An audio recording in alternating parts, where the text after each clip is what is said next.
Hello, and welcome to the Wild Wild West podcast. My name is Richie Richey of the MHRT Network. I need a few more of these after that game with my Denver Broncos, and you are not going to want to miss my analysis of that particular game. It might surprise you.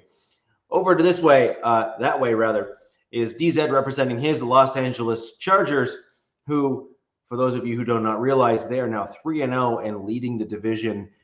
Deserve all the credit in the world for playing up to the level that they have been. So congratulations to the Chargers.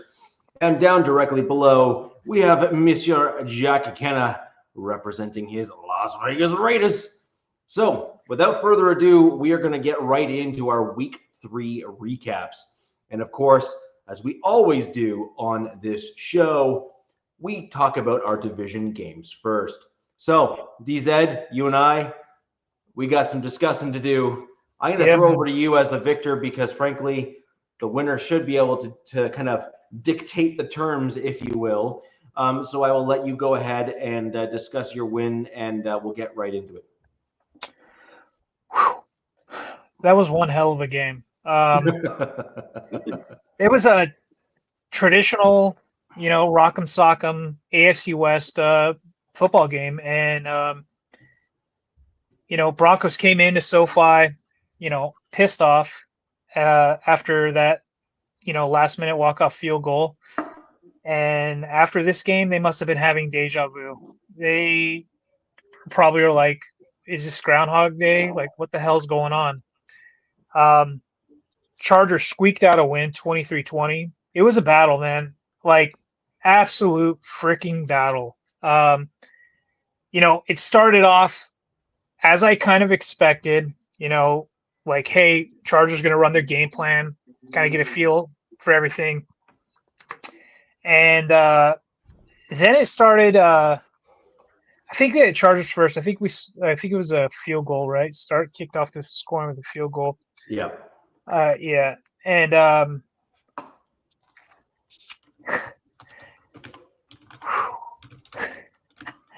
I'm thinking about this game right now. I have all my notes right here, big paper, just blasted with notes about this game. And I'm trying to think of how to tackle this because as I was watching the game, my missus is sitting next to me and she sees the game through a different lens. And I'm like, dude, why are we not running the damn ball? Run the ball. Because it just seemed like we were starting the game. It was like 3 and out. And it was kind of similar with you guys. It was like this defensive battle. And then the penalties start coming, and then the penalties and on your side, from the Broncos perspective.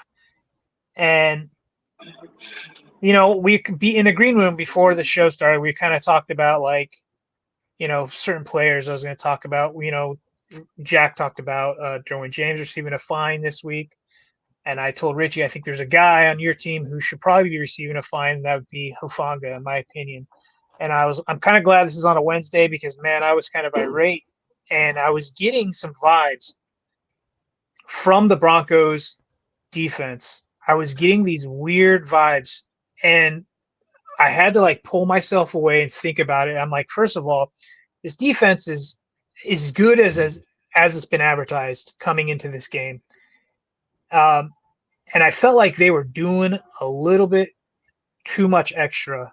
There was too much BS going on, and I felt like they're too good of a defense to do this BS. You know what I mean? And it cost them. It bit them in the ass at the end of the day. And I'm sure there's probably some fans on here that would agree, and maybe there's some that disagree. But, at the end of the day, I believe it was 10 penalties for 90 yards, and they weren't all on the defense, but I believe the majority of them were, and they were at pivotal times during the game, in my opinion. What, on the Broncos? Yes. Well, yeah, I mean, we have averaged 9 penalties this year so far, total, not necessarily all in the defense, but overall, big picture. Our average has been 9 penalties, and the total yards that we have given up over the course of the season, that's 9 penalties per game, by the way. And our total penalty yards is 4th in the NFL at just a little bit over 200 yards. So it doesn't make sense to me why you guys are getting penalties like that, because, like I said, I felt like this team is too good, especially on the defensive side, to have those like stupid penalties, especially on Hufanga. I thought he could have got flagged for the tackle on Quentin Johnston. How, first of all, I tackled him, and then there was some extra rolling, like grabbing his leg or something. I don't know what he was doing. Maybe he couldn't see with all that hair in his face. But, then QJ gets up, like, kind of like, damn, dude, like, let go of my leg kind of thing.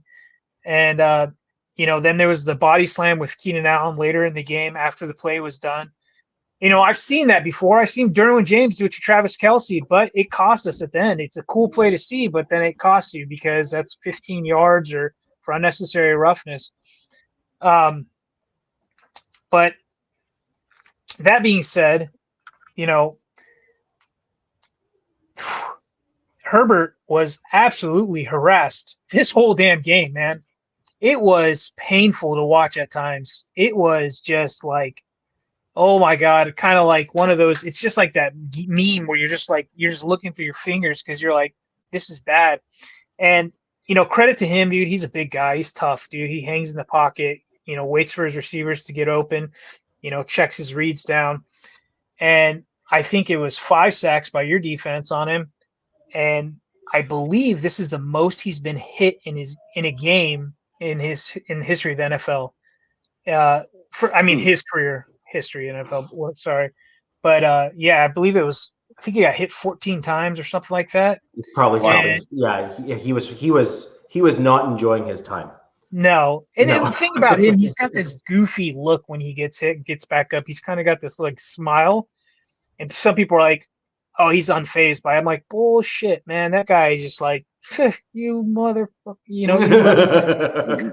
That he has that same face every time he gets up. Credit to him, and by luck he didn't get injured because, man, there's some times when Benito just came in there like a freaking piss missile, dude. This jets, and there was your D lineman. I don't think it was DJ Jones. There's another guy. Franklin Harris, probably. Yeah, God bless him. He came in from the other side. Oh no, Cooper, I believe. Oh, Cooper. Cooper's very good in that. Yeah, Well, we've been talking about him in the offseason. Yep. How Cooper and Benito, between the two of them, were both double-digit sacks last year. Cooper has started to kind of turn up a little bit again now after the first couple games. Cooper's a little bit better run defender than Benito, but Benito's got that get off, that kind of fast twitch stuff. Yeah. And then Ellis is another, just he's impressive too. There was that's what it's like a double-edged sword for me, like talking about you guys' defense, because I'm like, they play good. They don't need to do the extra BS. Like, nope. They don't need to do this extra stuff, and it doesn't help the fact that who they play for. They play for Sean Payton. Sean Payton did get suspended for, I believe, a year for something called Bountygate, and I didn't say it, and I wasn't thinking it, but I jump on Twitter, and first thing I see, or one of the first few things, is I'm seeing shades of Bountygate 2.0 on this game, and I'm like, ooh.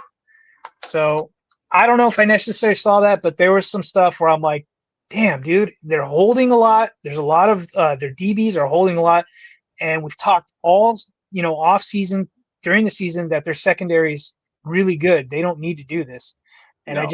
I kept seeing a lot of grabbing and whatnot and holding and just weird ticky-tack stuff, and it didn't get called.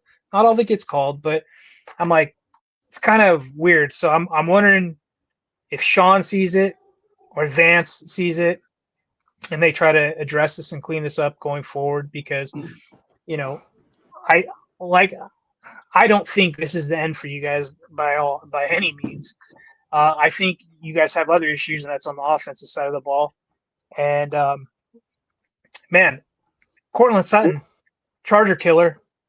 Like, what the hell, dude? It was almost to the point where we only had to really guard one guy, and it's like, just, concentrate on Cortland Sutton, and they just couldn't. Dante Jackson, who's been really good for us, he was a pickup from Pittsburgh. Every time I saw it, he was getting smoked by Cortland, and I'm like, God, Jesus.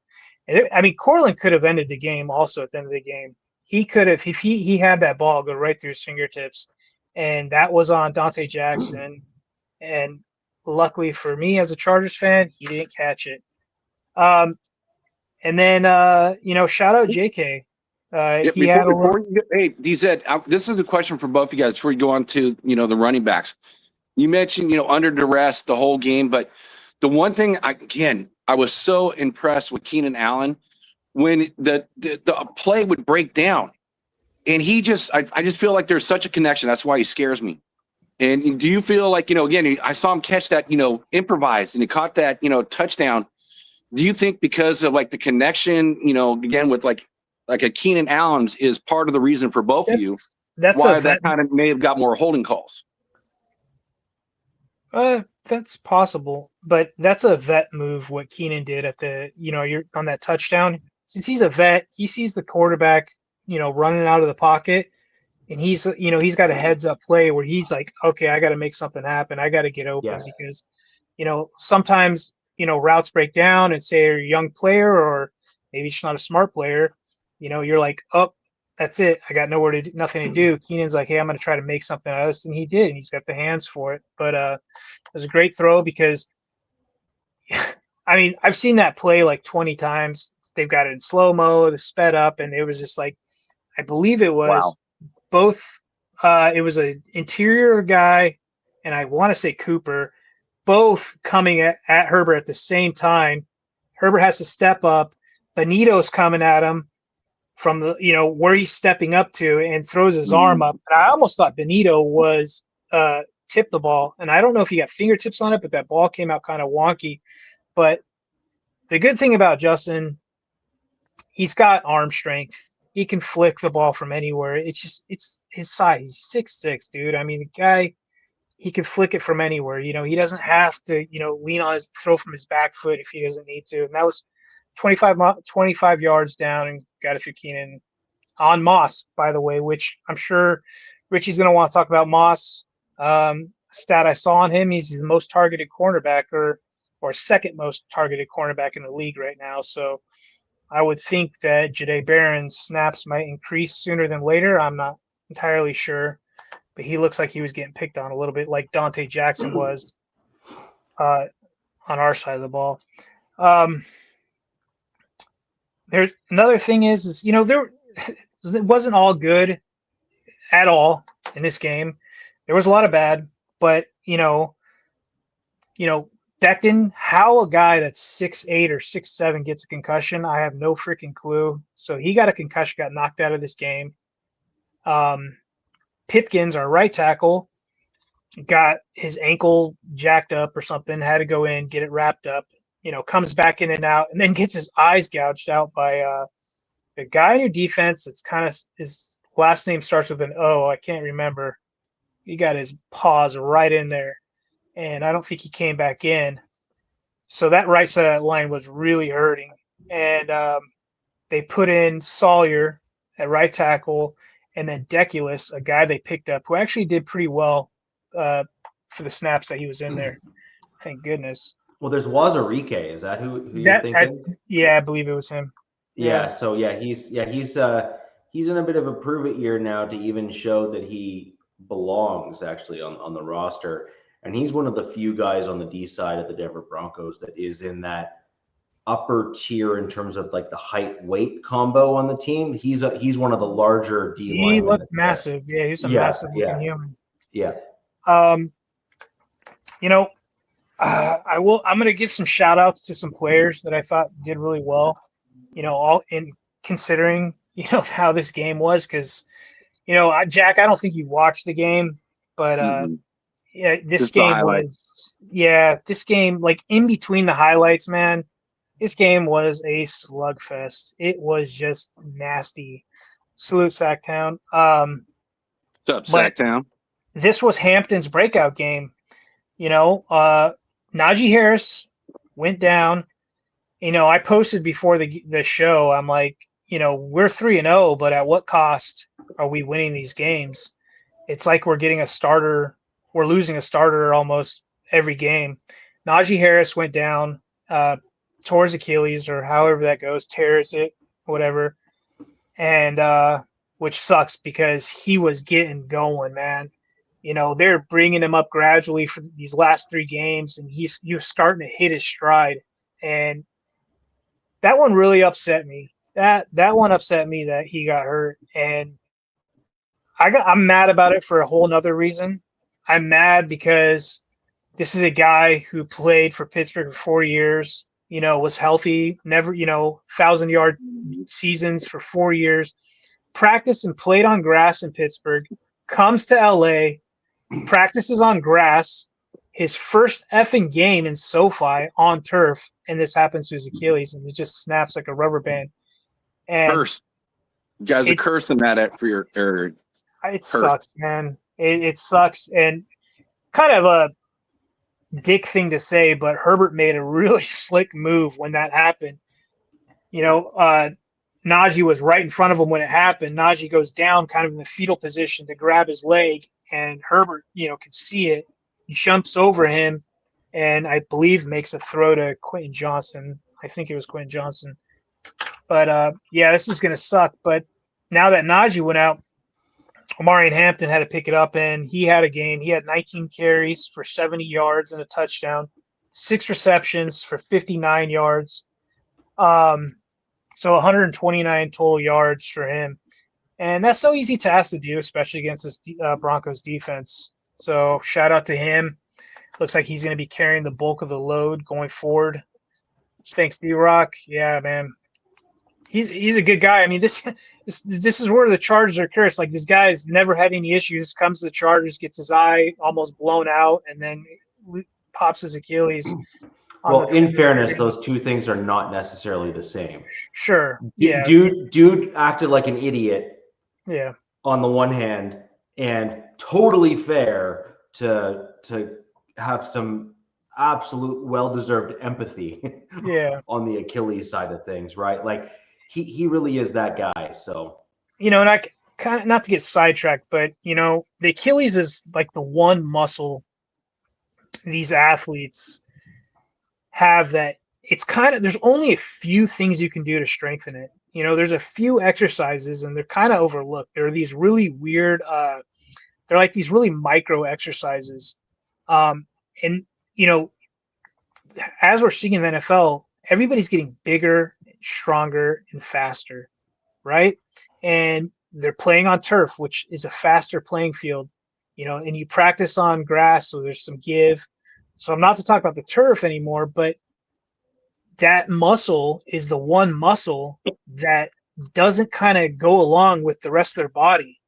So it's almost like it's bound to happen to these guys, and if it never happens, you're just lucky, I guess. So it's a really weird thing I was looking into. I was like, okay, how can you strengthen this? And it was literally like, there's like 4 exercises, and you have to do them every freaking day, I guess. I don't know. So let me get back at another rookie, Rondé Gadsden. This was his debut. He was a healthy scratch the first 2 games. He was pivotal in the fourth quarter. He had 5 catches for 46 yards, and he was targeted 2 times on the game-winning drive. And per Harbaugh today, he's going to be playing a lot more, which everybody like to see. He should be not, yeah. Yep. Shout out Derwin James, the guy we were talking about with the fine earlier. He's player of the week in the AFC. 12 tackles, 4 tackles for loss, QB hit, and a sack. So shout out for him. He's the heart and soul of that defense, man, especially when Mac went down. Derwin is the motor. He is everything on that defense. And then he's special, man. Yeah, he is special. And then another guy I want to shout. Go ahead. Just give one other thing to Derwin. I mean, player of the week. I mean, he had 10 tackles, 2 assists, and 1 sack. I mean, wow. That's showing up. Yeah, man. And then another guy I want to shout out is Justin Herbert, man, the guy hung in there. He was pressured 54.7% of his dropbacks. Holy cow. 54.7. Like, this is where I'm like, at the same time, I'm like, that's incredible that he made it out of this game alive, let alone having a win. But that's at the second, like, also my brain's like, you guys barely invested in the O-line in the offseason, and this is what's happening, and we'll talk about it later, but it's not going to get any easier going forward. In the fourth quarter, he was 12 for 15. I believe last week I talked about his fourth quarter stats against the Raiders.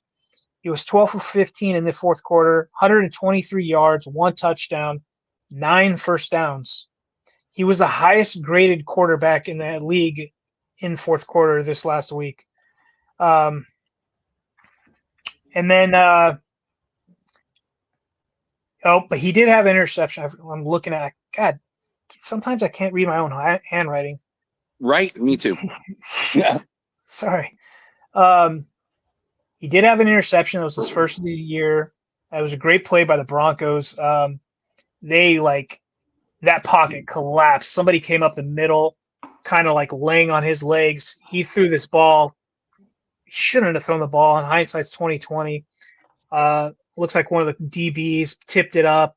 A safety or somebody got it. So it was a good play by the Broncos on that one. Brandon Jones, safety, picked up that ball in the air after the tip. Yeah, yep. It was a good play. Another guy real quick is QJ, man. This guy has come out of left field. All the jokes about him, I'm guilty of it. All off season, last couple of years, he's looked like the number one in this offense and had a hell of a play against the Broncos. Had 2 really good plays, actually. Yep. He was 3 for 4 for 61 yards against Surtain. And Surtain was on him. Surtain was on him 86% of when QJ was out there. So not all the time, but almost damn near. So, hats off to QJ, especially going against who is still, as of today, the number one cornerback in the league right now. Agreed. And then, there was 5 starters missing going in this game, and 2 getting hurt in the game, and one of them in and out. So it's a miracle we won this game, and I think it has to do with who's throwing the ball. I think it's Justin Herbert, to be honest with you. I think that kid is special. I've thought he's been special ever since he came into this league. A lot of people don't think he is due to this playoff success. We'll see if Harbaugh in his second year can get him some playoff wins. But, yeah. But, other than that, there were some guys that did some bad. Conklin, our tight end, Becton, who got concussed, Pipkins, who, got his ankle, Fisk, who's a blocking tight end. They were all piss poor in this game, man. Really bad play from them. And then on the defense, Dante Jackson getting burnt by Cortland Sutton, bad game. Elohim Gilman, safety, bad game. Caleb Murphy, edge, bad game. Still our best cornerback, in my opinion, not a good game from him. Henley, not a good game, but he has a reason for that. He's been battling a sickness for 2 weeks. And after this game, remember he had his flu game against the Raiders. It was incredible. In this game, he really was. You didn't hear much from him. And, after the game, he posted a picture and he was down, I believe, like 13 pounds or something since he's been battling this sickness. So I know he's not all there. We'll see if they can get him straight for going into this week going across to New York. But, yeah, man, I'd say hats off to you guys' defense, Richie. I thought our defense played well as well. But Chargers gave up 23. Probably. You might be right. I don't know. We do play the Eagles as well, but yeah. Gave up 23 pressures and 5 sacks. And,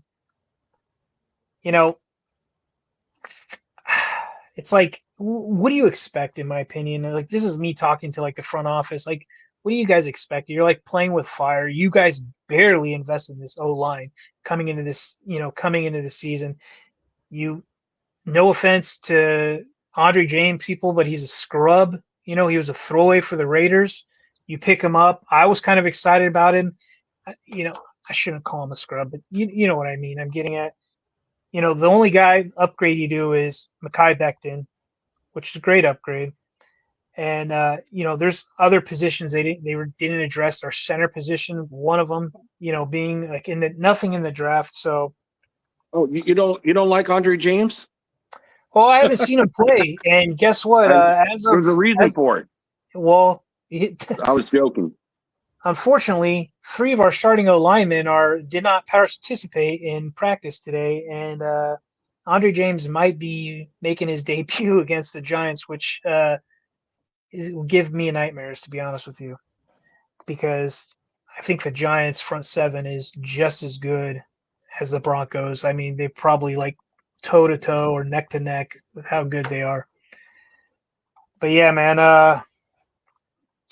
another positive note, I guess, looking into this game is our rushing did improve from week 1 and 2 into 3.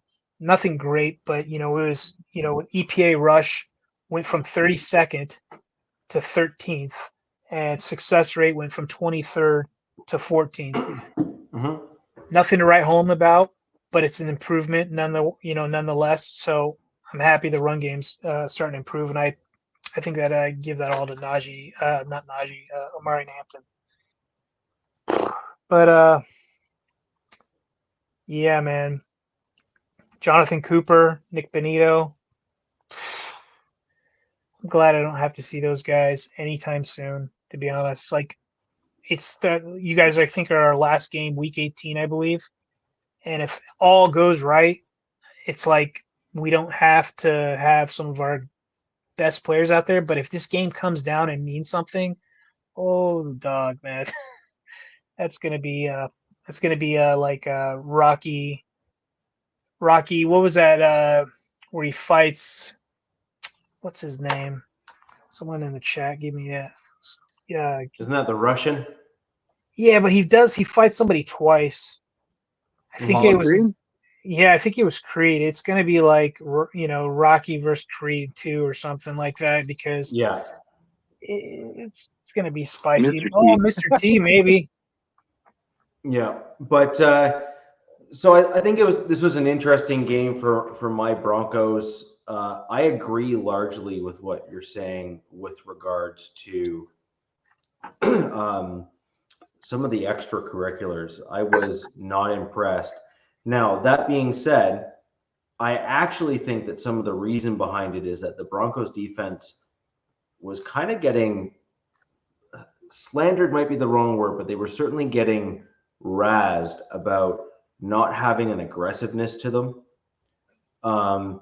in terms of getting pushed around. So they took it out on my team, essentially. Yeah, exactly. Now, I'm not excusing that, by the way. I actually don't think that that's required. And frankly, I kind of agree with your assessment. Like, you guys are too good to do that kind of nonsense. Just play the game of football. And trust me, you're talented enough to win without it. You know what I mean? Like, you don't need the thing. So I kind of agree with your general assessment there. Now, in addition, I also think that my team effectively lost the game on our own. Like this was not. I actually largely see this as a Broncos throwing the game away, due to poor play. Well, you're not the only Broncos guy that said this. That's been the kind of like the narrative with Broncos fans is, hey, we lost this game. We threw this game away. And yeah, I could see that due to the penalties. But then there was one drive with 5 back-to-back penalties. 5. Like, what do you? The Chargers literally went down the field not because your offense did a great job on that particular drive. It's because my defense sucked. I mean, but I agree with that. Like, hey, look, like you guys kind of gave it away, but then I think we had like we gave the ball back to you or something. Like Darius Davis fumbles the kick return, gives the ball Yes. right back after you guys score. So it's like, hey, look, we kind of were like playing too. Like, here, let's make this even more interesting at that. And then, kind of a weird stat is you guys scored all 17 points in 3 minutes and 44 seconds.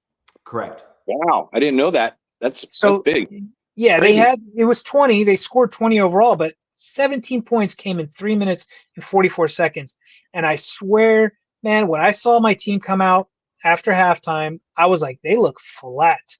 And boom, what do you know? Broncos scored touchdown. I think that was what's his name, JK. Beautiful sideline. JK had a gorgeous run there to kind of get into the end zone, and then it was immediately followed up by Sutton, if I'm not mistaken, in a pretty spectacular touchdown after that, if I'm not mistaken. But at the end of the day, there was a few major problems I had, like 3 off the top of my head that are just like they need to stop. 4, actually. Number 1, a team that has that many penalties and has now proven that over 3 weeks is a team that is not practicing in a very disciplined manner, and that needs to stop. Okay. Now, I'm a Broncos fan wearing the orange. However, let's be real. You're probably not going to find a more brutally honest Broncos fan out there. Like, it's just not going to happen. Like, it's just not going to happen. And I will go to the mat with any other Broncos podcaster that wants to try to argue with something about what I'm about to say, because I have film and tape to prove it. And so I'm going to have some fun. Now, that's one thing. You can't win games with that many penalty yards. You just simply can't. Okay? Like, it is an impossibility. Almost. I mean, damn near almost, though. Yeah. I mean, look, you can get pressures and you can force and push another team, like all that kind of stuff. I'm sorry, the answer is no. Like you can do all of the right things from a pressures and other things. It does not work. You will not end up coming out on top, because eventually those penalty yards, like for example on that one drive you said where you ended up kind of with the not the go ahead, but basically the thing that the touchdown that got you within kind of that reaching distance there, where the Broncos defense effectively allowed the Chargers to march down the field with not only not resistance, but actually gifting the yardage to make that speed up to have you guys go down the field. Fourth quarter, man. Yeah, that was all on the defense. That was all on undisciplined, just letting emotions go awry and amok. And to your point earlier, when you allow extracurriculars to define your play in a game, you will eventually end up having that come back to bite you. And the Broncos had exactly that in that fourth quarter. And the Chargers capitalized. By the way, to their credit, they capitalized, because my Denver Broncos had that fumble and we did not capitalize on that. So that's one thing that needs to absolutely, like, it just needs to stop.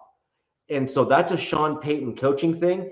He needs to pull his head out of his rear, and he needs to actually tell his coaches, and he needs to get in front of his players and just say, this nonsense will not be tolerated. So that's number 1. Number 2, Payton needs to stop talking to the media, man. Like, well, Payton's, yeah, he's got to slow his roll, because his head doesn't deserve to be as big as it is at this point. And I got to give credit to DZ, his team for the Chargers. As over the years from AFC West teams, we're not used to you guys closing games out. We're used to you guys losing the game. Yeah. So you see the culture change with Harbaugh. But I mean, it's just a fact. I mean, it's just a fact. So yes, I can see where the Broncos fans are saying that. But I also can see it because your team doesn't normally close games out. They usually lose at the end of the game. So I'm just giving credit to what Harbaugh's done with your team.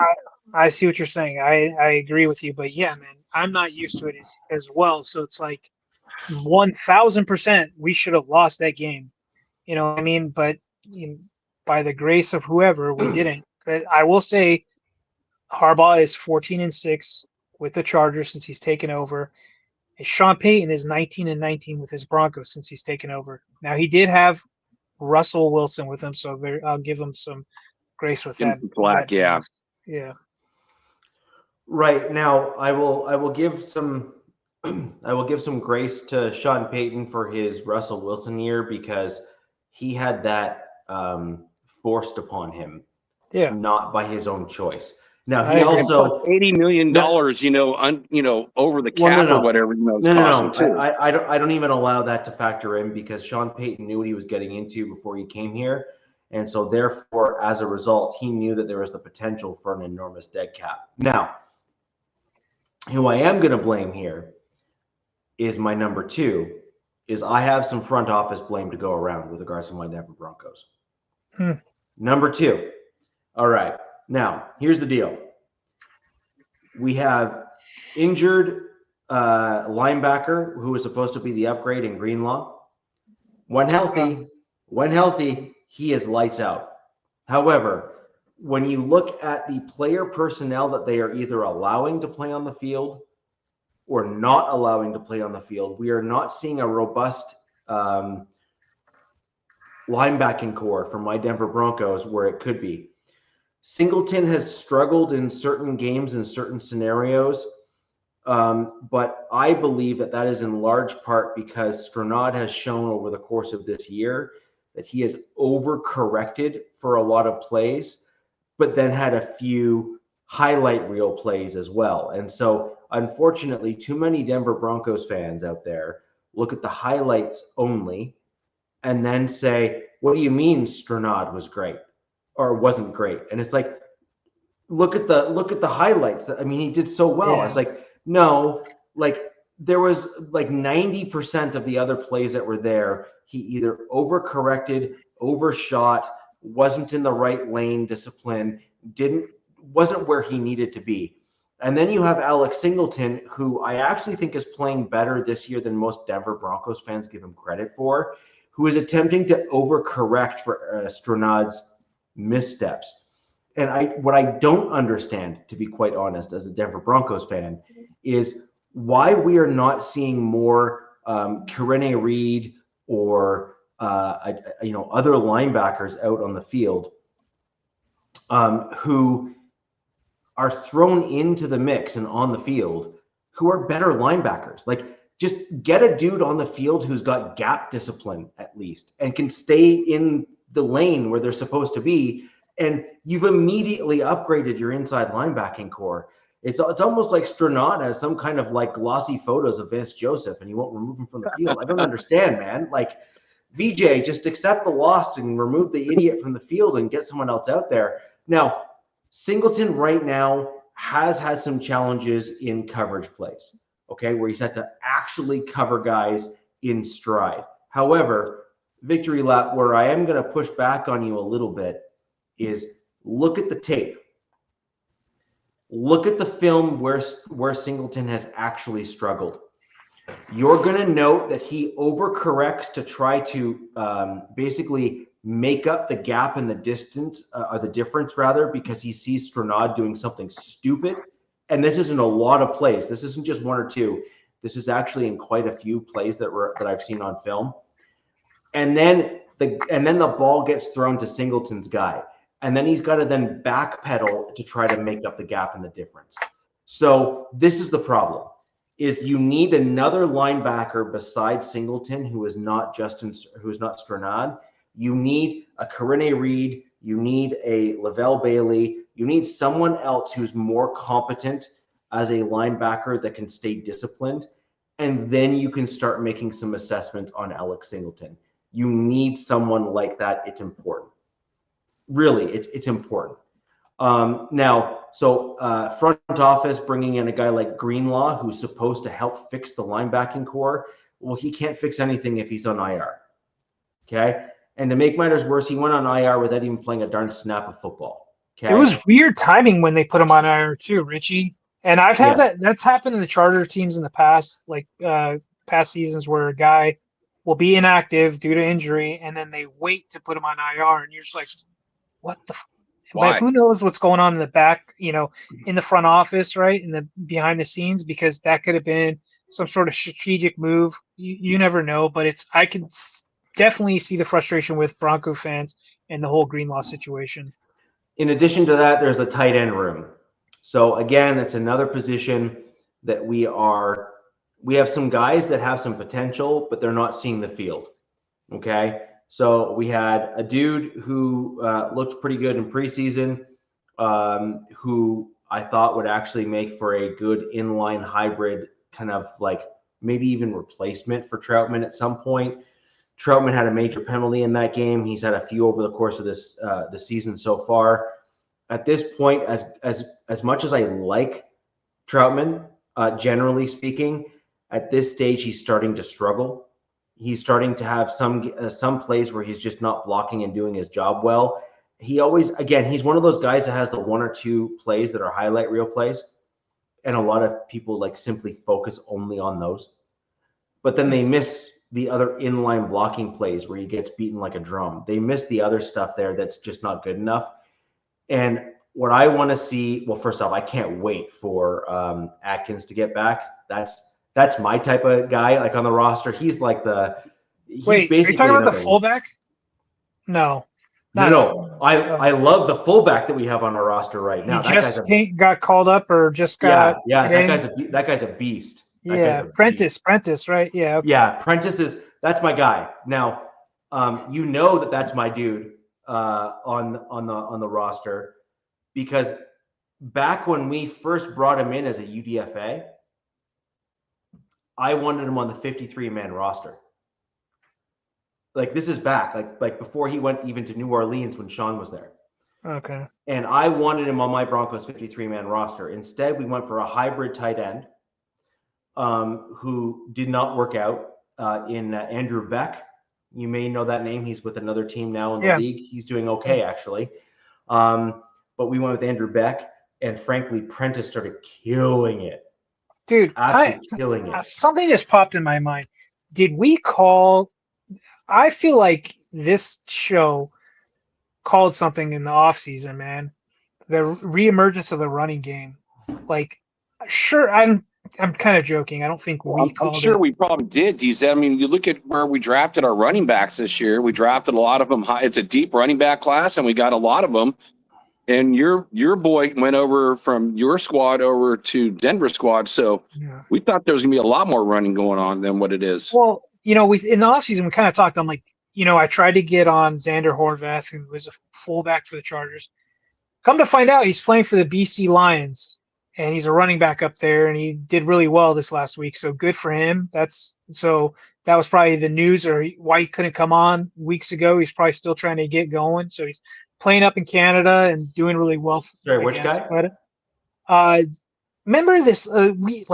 During the offseason, I tried to get on a fullback. Xander Horvath, and he was hesitant because he didn't know which path he was taking, I guess, and he still wanted to play. So he's thinking he was still trying to get back in the league. That didn't work out, and now he's playing in Canada, and he's playing for the BC Lions. And I saw him post a highlight, and I'm like, holy crap, dude! Like, what a great run. So, as a running back, not a fullback, and when we were talking about Prentice, they're like, oh, Prentice was just called up, or is today with the Broncos, something like that. Just got called up with the Broncos today. And I'm like, man, I feel like we talked like this is all the running game is getting put back in the mix, and it's kind of cool to see. It's kind of cool to see it come to fruition that, all three of us were like kind of big on this since the offseason, seeing this kind of come, especially for our teams. Yeah.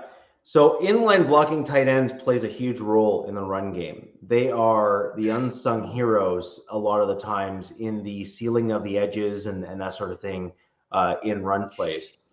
And Atkins is really the main guy for my Denver Broncos. That's a fantastic inline blocker. And then Ingram has again been, basically barely playing. So, you can't really help your team if you're sitting on the bench or in the hospital room. Right. So it doesn't really help anyone. And then Troutman's kind of been a bit of a disappointment, and Lucas Kroll has been average and okay, but he hasn't been spectacular. And so Kroll made a hell of a play. He made a hell of a play on Sunday. He did. He did. He had a great heads-up play where he caught the ball and that kind of stuff. So, I mean, to his credit, he did a good job, and he has started to make some progressions and stuff. I'm not knocking that, but ultimately, he is not a major difference maker. And frankly, the dude is not good at blocking. He just isn't. And so you need a tight end that can actually cover that whole end to end.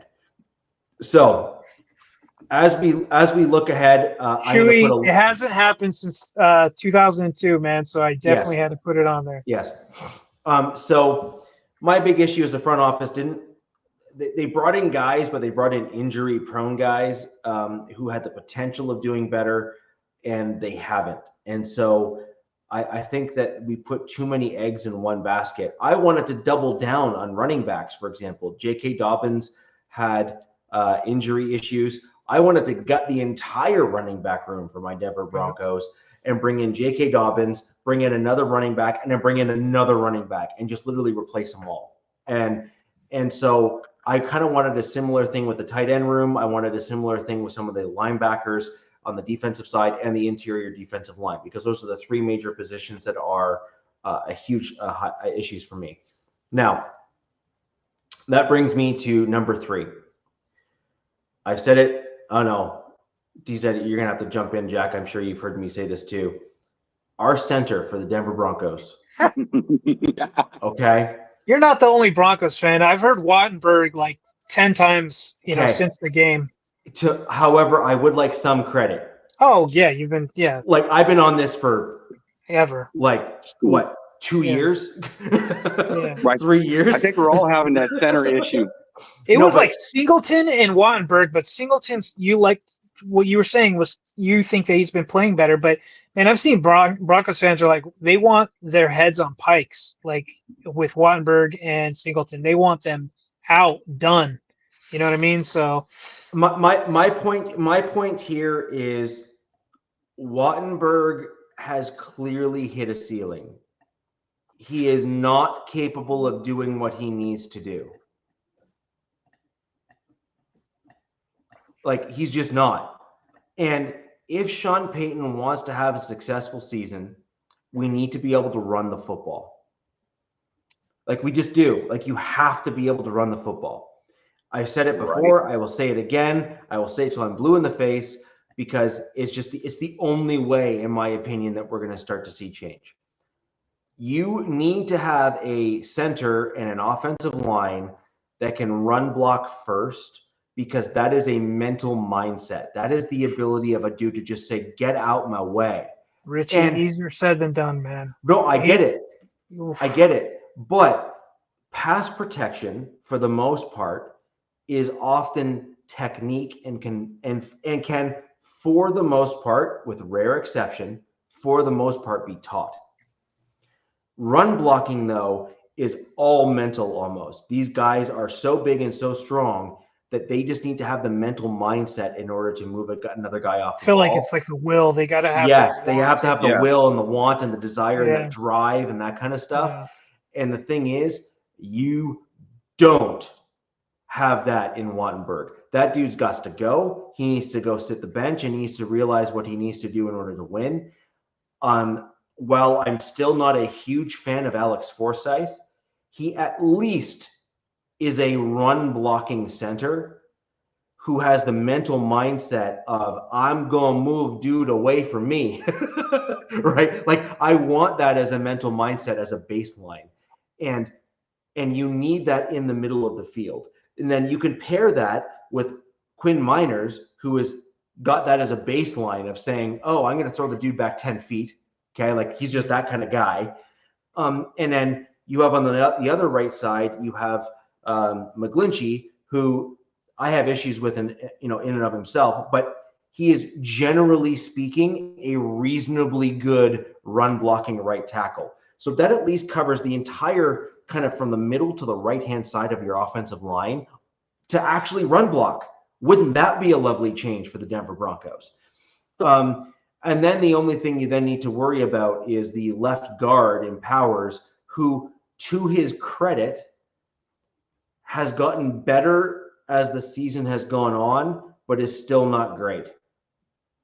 So I'm at least willing to give him some grace. But the thing is, I'm not willing to just indict Powers yet because I know the problem is at center. Victory lap. I don't know if you heard us at the beginning of the show, but that ball was touched. Sutton had his fingers on that ball, or at least the ball looked like they, glanced his fingers. But yeah, he was smoking Dante Jackson all game. So victory lap, I think it's two-pronged. And this is going to bring me to my third thing because victory lap literally threw me a softball on this one. Bo Nix.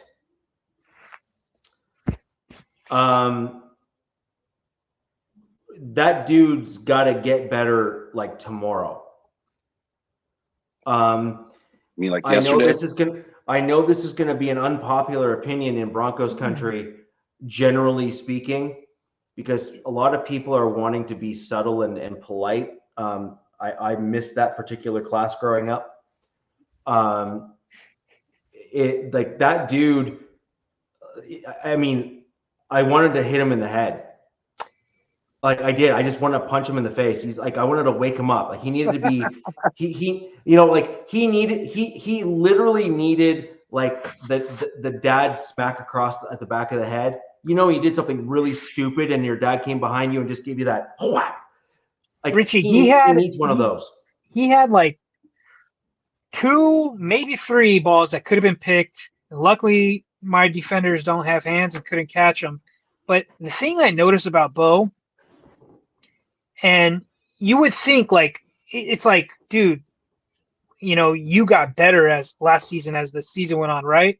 Like we saw Bo be this like Bo Nix, like this, oh my God, that's where the nickname came from.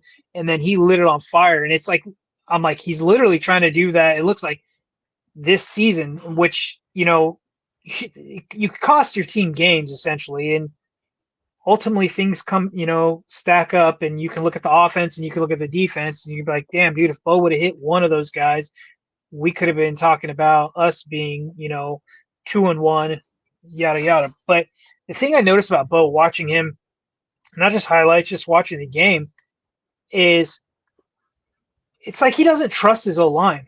And I know you have issues with your O-line, Richie. I know you've talked about it, right? But they can't be all that bad.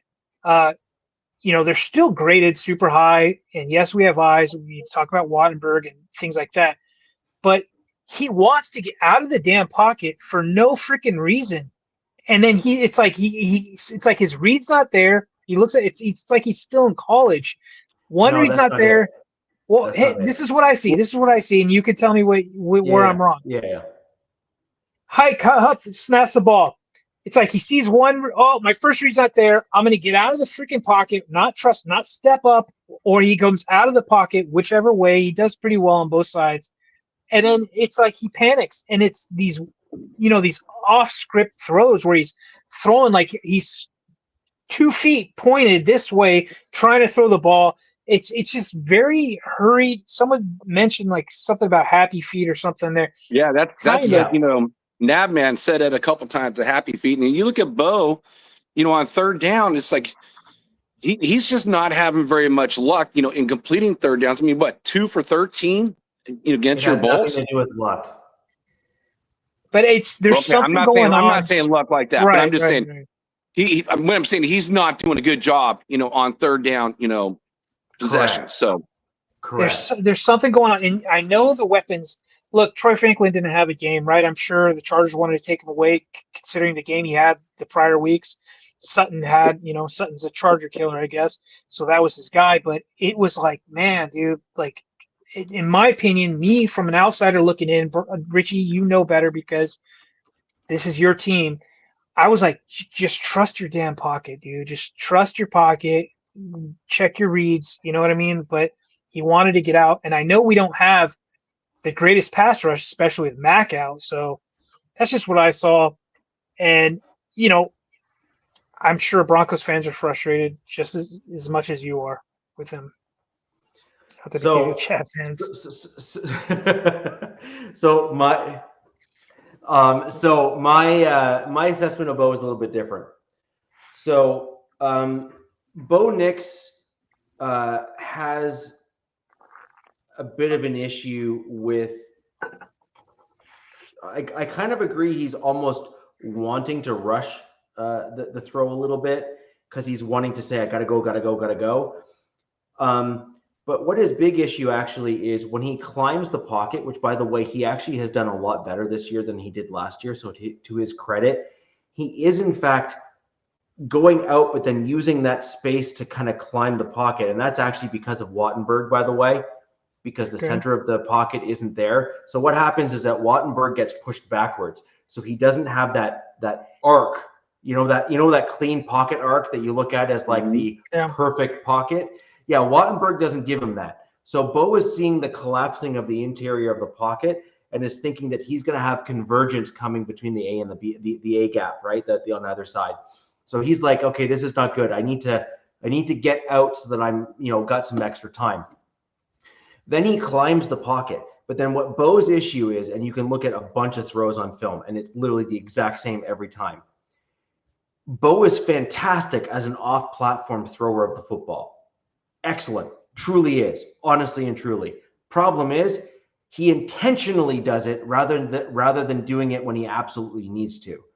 And why that's important is, so for example, you remember the Cortland Sutton right near the end of the game or in the middle part of the game there where he was at the sideline and he chucked the ball, but he climbed the pocket and then kind of like did this like 2 feet point up thing where he kind of throws the ball as if like he's like in this like, dire straits position.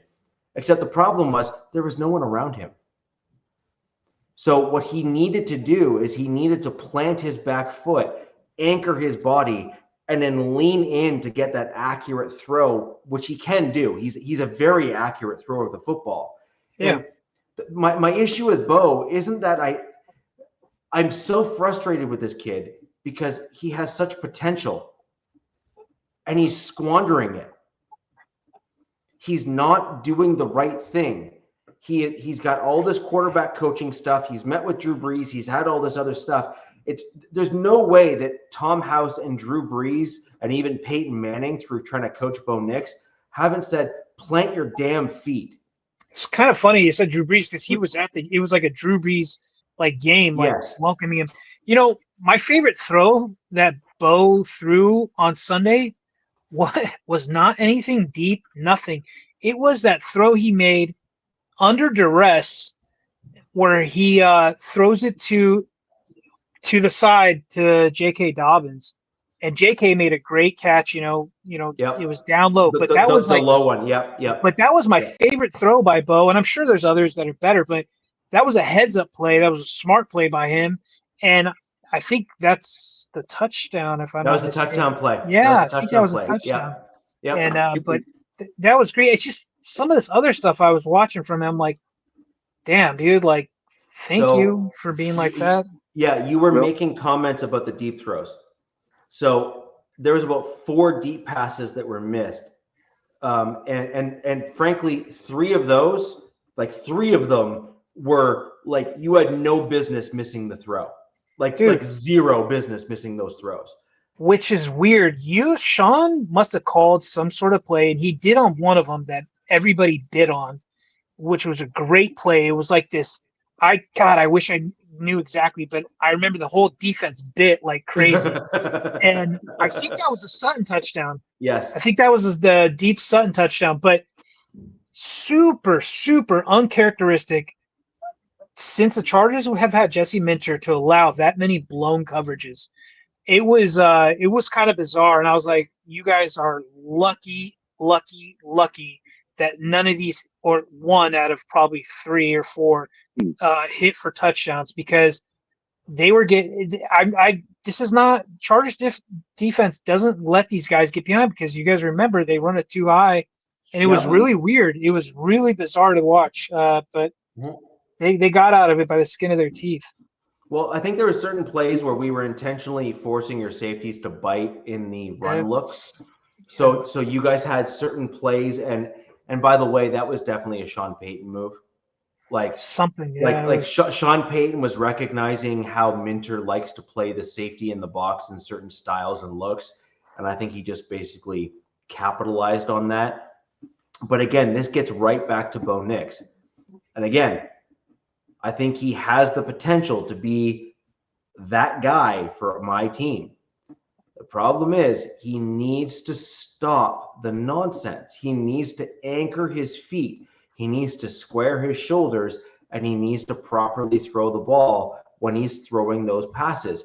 He knows he's got the guy wide open, and you need to ensure that you capitalize on those throws and that you don't throw off platform when you don't need to. Trust me, there's plenty of other plays in the game where you're going to need to throw off platform. Save those throws for when you need it. Don't go ahead and throw those off platform throws when they're not required. It basically forces those missed long bombs where it's, 4 yards too far, 3 yards too short, like all of these different variations that we're seeing, because that's what happens when you force off platform throws when they do not need to be off platform in the first place. Well, and Richie, with Bo, it's like, okay, he's year 2. It's always going to be a learning curve in year 2 because now everybody's got footage on you. They learn the things that are going to want him to have those happy feet. So it's going to make it more difficult for him. So what you said is correct. He needs to learn how to do that. But you look at Bo Nix and what he's done on third downs the whole year. He's 8 of 36. So teams are getting to him. They're getting in his mind, and he's just not completing it. Again, it's probably more of a mental thing than a physical thing. But they're not getting to him. That's the problem, Jack. Is that that's what I mean. They're getting to, like I said, in his mind. Not physically, but in his mind. Yes. So good point, Jack. And something that happened to Herbert, I haven't seen it this season. It's still early, 3 games, but I did see it last season, and I've seen it in seasons past. Is some teams have been very successful at getting adjusted early and messing with his mental clock. They are hurrying him up, and when they hurry him up, did that well in this game. The Broncos did that pretty well in this game. Yeah, but he was still making his throws. Yeah, he was. So, but there was I'm talking about like in the past where they would hurry him up purposely, and he would just become a shell of himself, and because they harass him. And look, Broncos bring the effing house, man. Like that team. You're right. Whoever homeboy is in Cincy, God, man, good luck, brother. Good effing luck. Because I feel bad for him, but I'm wondering if that's what's going on with Bo. I'm wondering if these guys, these defensive coordinators, are like, dude, let's just play with this kid. Like, let's go. And yeah, he only got sacked twice, and one was by Derwin and one was by a D lineman or whatever, but interior D line guy. But it's not like he was, getting hands on him and stuff like that. There was some pressures, but yeah, I think it's definitely a young QB thing. Only a few. I think like who's it? Like Jaden Daniels. It's kind of known already in his young career to be kind of cool, calm, and collected. But I think that's something that Bo will learn from. You think, And I got one more to throw into the mix here, and that is the Broncos' interior defensive line, particularly in the very middle of the interior of the defensive line.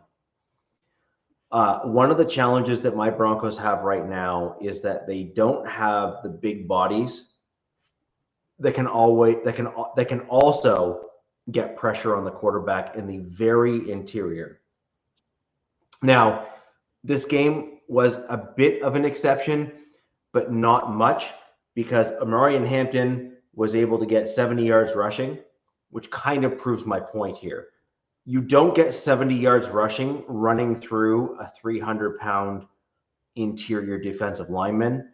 You typically get 70 yards rushing when your interior linemen are being moved out the way, and they're going, and you got a 6'2", 220, 230 pound back on a linebacker of similar size or a safety who is smaller. And this is what my problem has been with my Denver Broncos this season.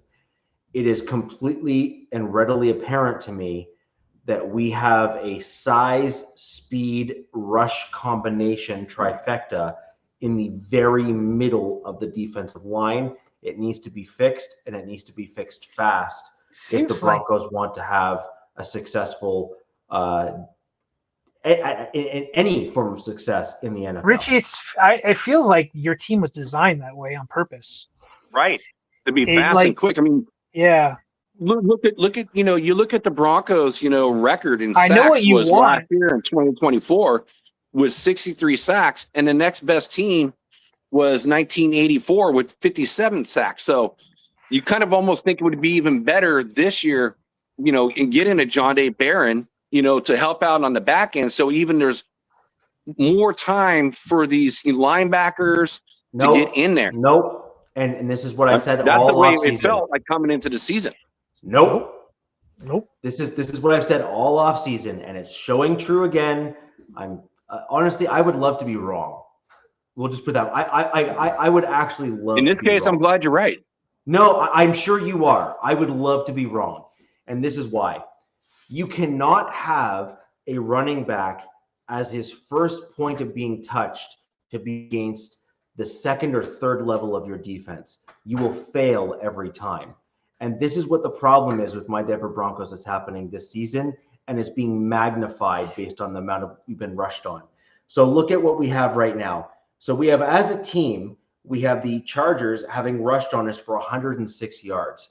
Against the Colts, we had another massive amount of rush yards against my team, like Taylor, huge, right? Taylor is no slouch. He's a great running back, right? But the point is, though, is a good running team or a good run stuffing team is going to stop a good running back, generally speaking, without needing to throw the kitchen sink at them. So, Jack, where I disagree with you and why I kept on saying no as you were talking, I would normally agree that in most circumstances that could hold true. You can actually do not the reverse, but a different style and actually still be successful. You can have piss poor middle linebacking play as long as you have really, really good interior defensive line and pretty good or very good defensive backs. You can almost make up for that middle of the field not being great. Just look at the Eagles. That was the Staley era with the Chargers. Right. But the point is that you can get interior push of the defensive lineman up the middle of the field, get in the quarterback's face, stop the run, and make the quarterback one-dimensional. And then if you have decent coverage on the back end, you can make up for having poor linebacking play. Right? Well, and I got to give credit for Nab. Nab brought that up earlier in the show, too, about, the defensive tackles, doing their job and making everything easier. So good point, Nab. And I totally agree. I mean, the Eagles are the greatest point of that. Two guys, like 320 each. What are you going to do? The shortest distance to the quarterback is your D tackle. So you got to start running outside. They're more precious than, like an Aaron Donald, type player, than, a edge rusher like a Max Crosby or a Von Miller, because it takes you longer from the outside and you can get chips and everything else. But if you can't stop the middle, good luck. I mean, it's almost like I said that before.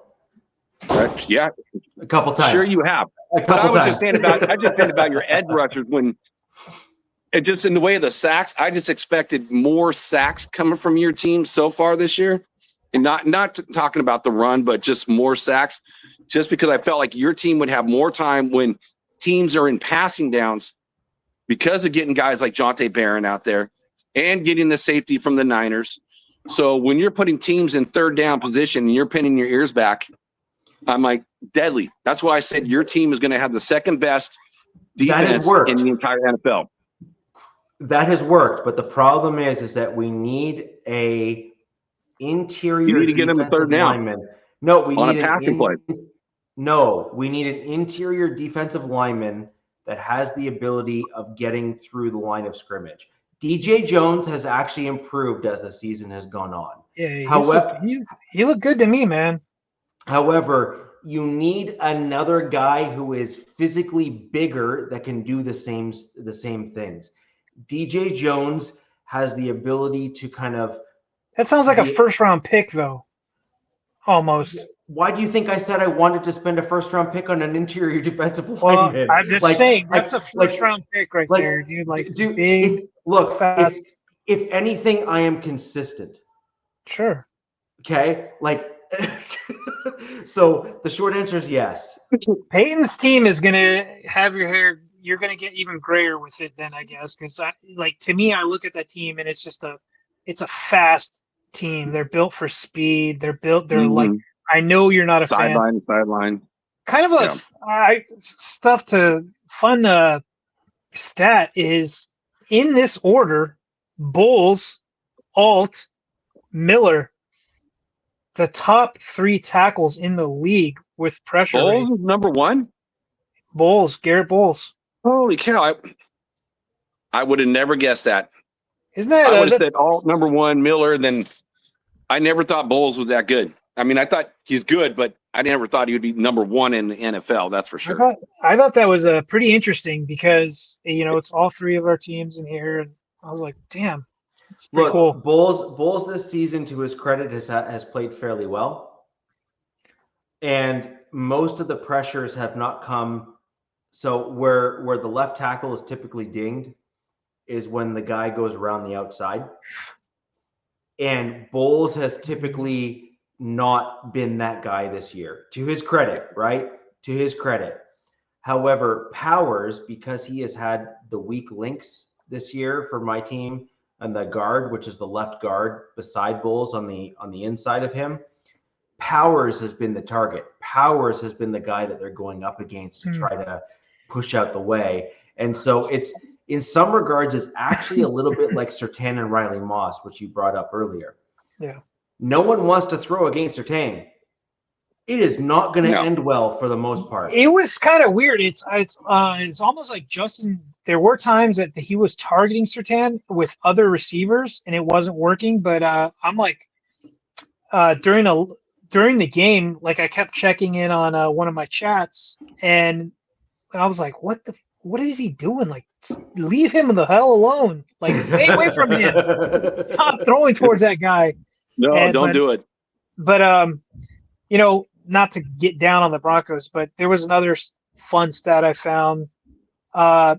9 first downs to 29. Chargers had 29 first downs due to some penalties, right? I think a lot of those penalties got the Chargers first downs, but it was the worst. It was 10 penalties for 90 yards. So yeah, but the Broncos only had 9 first downs.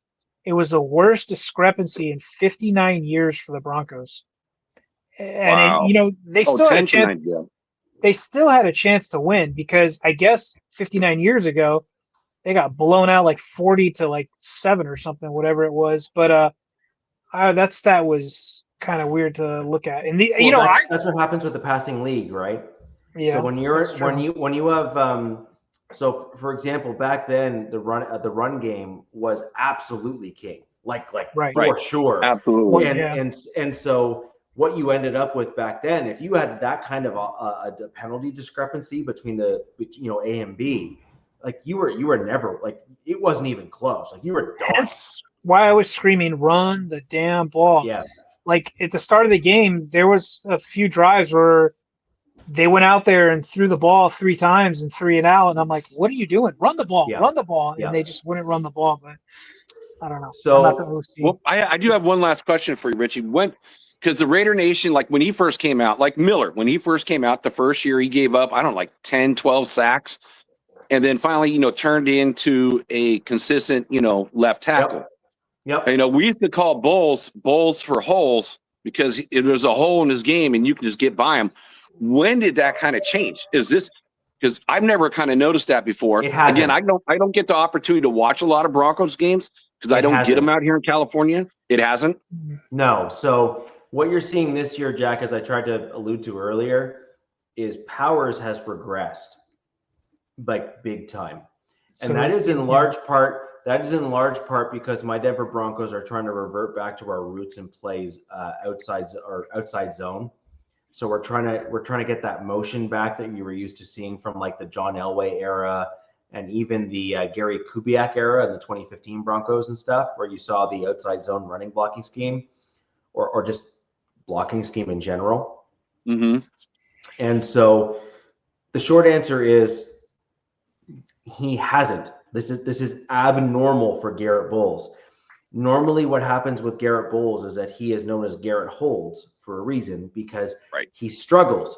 And the reason why he struggles is because there's no movement in our previous blocking game, both pass pro and run blocking. There's no movement that's occurring. It's almost all static based on power and strength. Garrett Bowles was never great in those types of blocking schemes. He always generally did better in zone blocking and with movement and whatnot. He was always decent at run blocking, struggled in pass pro where we had to just kind of like be the guy. You know what I mean? Like be the guy to win the thing. Now with the motion and the movement and other stuff like that, he certainly has an advantage because it benefits him.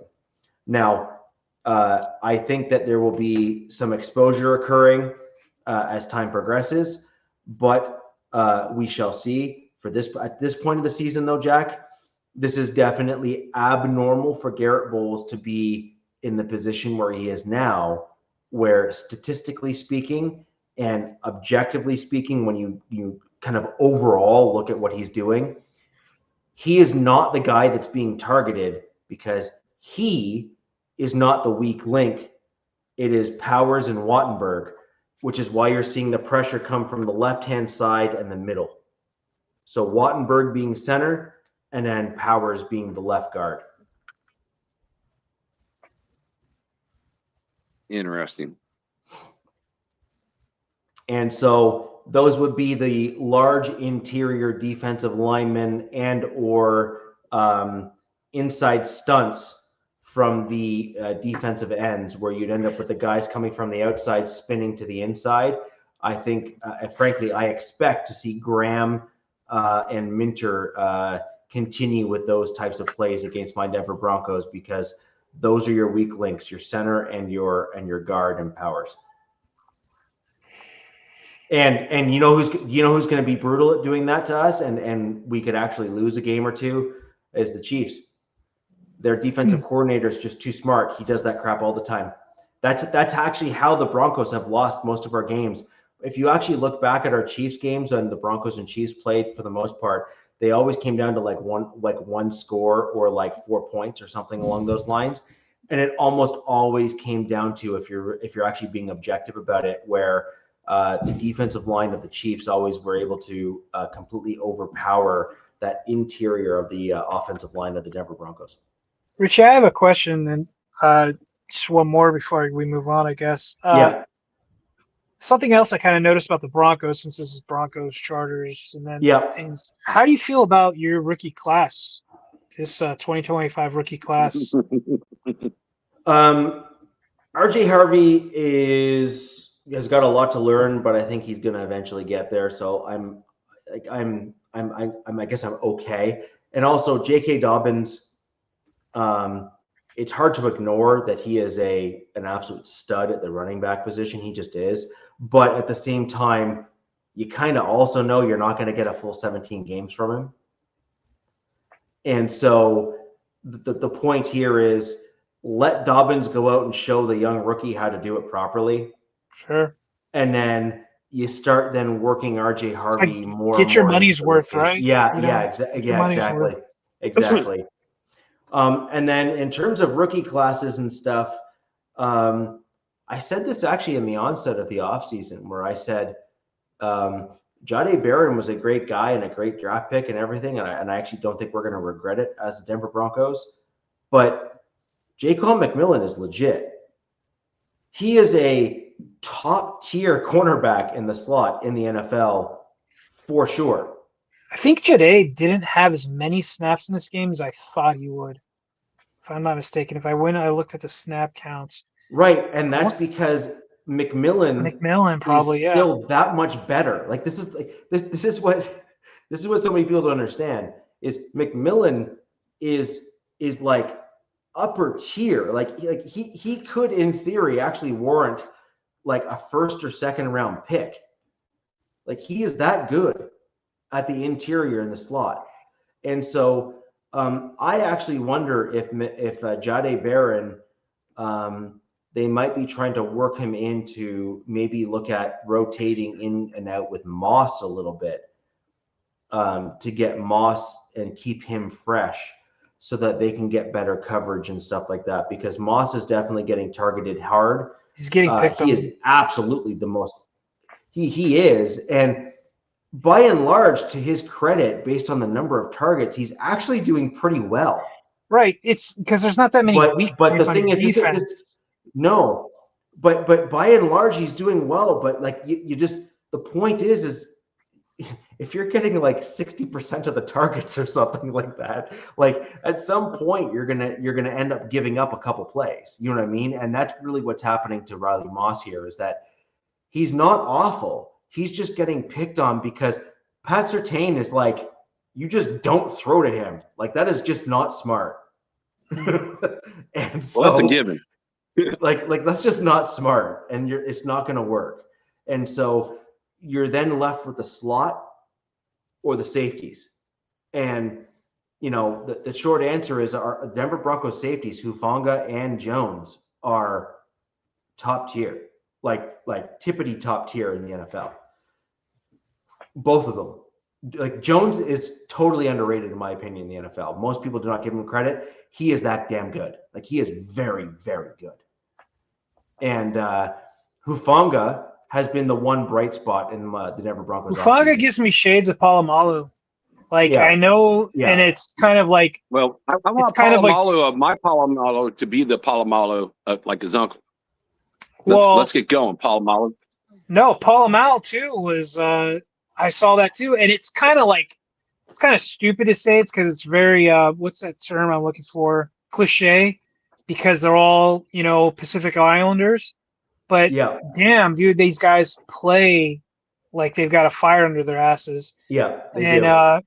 Palomalu kind of did the same thing. Hufanga did, but overall, to your point, not a good rookie class so far. that's what I was kind of getting at. But Yeah. it's still early in the season. We'll get back to Yeah. it in a few weeks and see what it looks like. Jack, let's throw over to you to talk about your Raiders. I'm going to be back in just a minute. He All right, I'm muted going to way circle too back. quick. I'm going to segue into this. I will say this because we talked about it behind the screen, but we really didn't talk about it on the screen in the way of Derwin James getting a fine from the NFL for a play that he wasn't even flagged on. I don't agree with the NFL did. They should not have fined him. I'm sorry, Genty broke his ankles on that play. He had nowhere to go. He was just he's reaching out, trying to do an arm tackle on Genty, and that ain't going to work. And so would they give him a fine for leg whip? Leg whip. And it's like, that was not a leg whip. He just got thrown way out of position being juked. So, I mean, that was like something I was actually going to send to you guys, on that play, behind the scenes in our private chat, because, man, that was an outstanding play by Genty. So that's where I wanted to leave that off, because we didn't talk about that during the show. I don't see that. No fine for him. Take that away. That's a bunch of BS. All right, this was a rough game. I mean, this was the roughest game of the whole year. When you go into a game and a player that the Raiders wanted in Jaden Daniels, I mean, there was talks like, let's give up 3 first-rounders for him. Yeah. And then, the coach that you wanted is Ben Johnson. He was the first choice over Pete Carroll. And he kind of played the Raiders. And then the year before, Kingsbury actually was joining the Raiders, but he wanted the quarterback, which the Raiders weren't going to give him. So he decided I'm sorry, that's the Bears for Kingsbury. But playing against them, and they had like no Jaden Daniels, and you look at what they destroyed. I mean, the first play of the game, they got 30, 40 yards on a kickoff? Domination.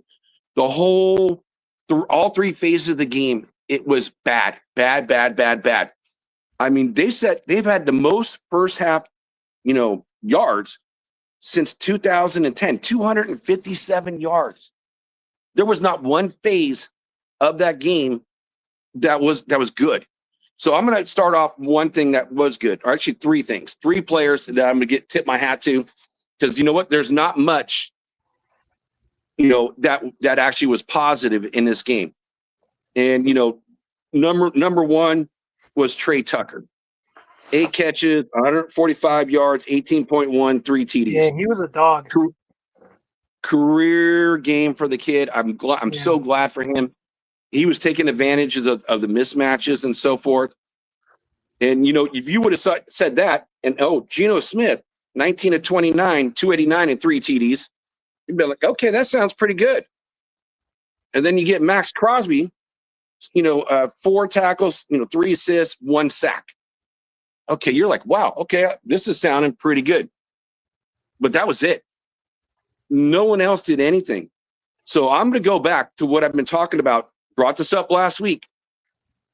Raiders not doing what they need to do in this game, all phases. But let's go back to the offensive line. He said Thomas Booker, honorable mention. I watched bits and pieces of your game, not the whole game. I had it on split screen, so I was kind of following along with your game, and then I was watching some others. But yeah, I can see your frustration because obviously I saw the score, and then I heard special teams was an absolute disaster. But in Nav, I would in the beginning that first big play by Jacoby, but he only got 2 more catches after that. So it's like I can't say that he had a great game or anything like that, but that was a nice big play. I liked it. But I just want to go look at what this offense, has been doing. Again, I brought this up last week. Guys are out of position. Brendan Carroll being Pete's son, who's never coached in the NFL. He's your offensive line coach. He's your running back coach. All right. You think, okay, your offensive line coach and your running coach being the same guy should be on the same page when it's one person and getting some rushing yards. And it has been so dismal. Not only it's like everyone is out of place, on the offensive line. Again, it should go back to what we had last year. You guys talked about your centers. Okay, Jordan Meredith. Hitting himself in the nutsack, on plays. Not being able to stop anybody, not being able to read or call the plays out. And you got a guy like JPJ. And by the way, JPJ. You're bringing up a hot topic right now for Raiders fans, Jack. It is the hottest topic out there. This is what everyone is bitching about, and I'm one of them because we're not coaches, we're just fans, right. But we can see when you have the same guys that I gave up all the PFF grades for last year, and they're all pretty much from 17th to 10th, and now they're like just straight up garbage. It's like dog water. As Richie would like to say, call a duck a duck. Well, I'm calling it all dog water. So, it's so bad. So JPJ was active, and they only put him on, field goal, duty. So I will say this, one thing I will say, I'm trying to protect my team a little bit. You look at the time between games, the Raiders had 6 days and had to fly across the country, and the Commanders played a Thursday night football game from the previous week. So they had 10 days. So they had a long time to prepare for the Raiders. And you know what? It worked. It worked. Especially with a backup quarterback, right? Well, and that's a whole nother thing. It's like, and again, when we get to your game, DZ, it's going to be, I don't know, for the Raiders. And you bring up a first-time head coach, like what's his name, Matt Saturday, from the Colts. Yeah. Or a couple years ago, bringing out Baker Mayfield, as a backup. And then, for playing his first game off of 5 days notice, 6 days notice, and just torching this team. So it's like, if you want to win a game, just throw in your backup, don't give them any time because, they'll find a way to lose it. And I'm being hard on this team just because I'm not liking what I'm seeing. Again, we've done this show for so long now. It's like, yes, please. I'll take him. No, he's going to come to the other Oregon quarterback. The Charger fans wanted JPJ so effing bad, man. But that is the Jack. That's what I'm talking about. Is Pete Carroll's presser about where the media is like, hey, look, man, Meredith wasn't looking so hot. Why have you thought about maybe moving JPJ back this? And Pete was like, absolutely no, shutting that down. So Nav is bringing up something that there might be something going on behind the scenes, and that we're just not privy to. I don't know, man. Maybe JPJ, was dating, Brett and Carroll's daughter or something. I have no clue, because it doesn't make any sense to any, Raiders fan. And now he's in a battle to start with Kappa. Well, here's the thing, again, What?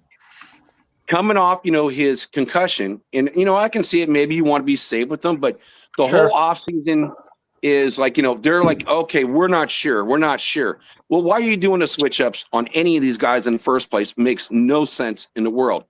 I think I had it, but I said that Parham was ranked 17th at the right guard, and I think Meredith was right 10th, at the left guard, and Meredith of course was a good JPJ guard. is just JPJ.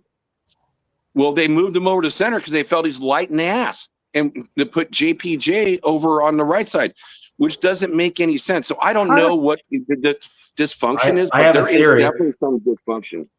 I have a theory. But go for it. I think Pete Carroll. Oh, if you're going where I think you're going. I think Pete Carroll is an old school football coach. He is. I think Pete Carroll has a certain vision for what he wants of his offensive line. Although in theory, I would argue that even in Seattle, he had a reputation for a crappy offensive line. So there's that as well. That is kind of true. That is true. So that's facts. Like that, I'm not even making that. That's just facts. Now, and Richie, you're right. They did talk about him going over to center because he's only like 290 pounds. So he's light in the ass. So they were talking about putting him at center so he gets more help. You're talking about Meredith, right? Yeah. It's not hard for him to gain 15 pounds or something. Dude, feed him a couple cheeseburgers and shut up, Jesus. Right? Like just stop the crap. You can put him you can get rid of like 320 like that. I mean, not really, but that's what they could have done. And then you need to do that to your defensive tackles then too. Jack, the long and the short of it is this. You can either bulk or dirty bulk. Right now, Meredith needs to dirty bulk. And then he can work on proper bulking in the offseason. But the point is that was all ultimately on Pete Carroll, and he messed up, right? So that's on him. He is responsible for telling and dictating to his coaches what he needs and wants out of his players and personnel. Now, where I was going with JPJ, and this is kind of where it started off me kind of jumping in here, is I think Pete Carroll is an older coach. In fact, I know he's an older coach.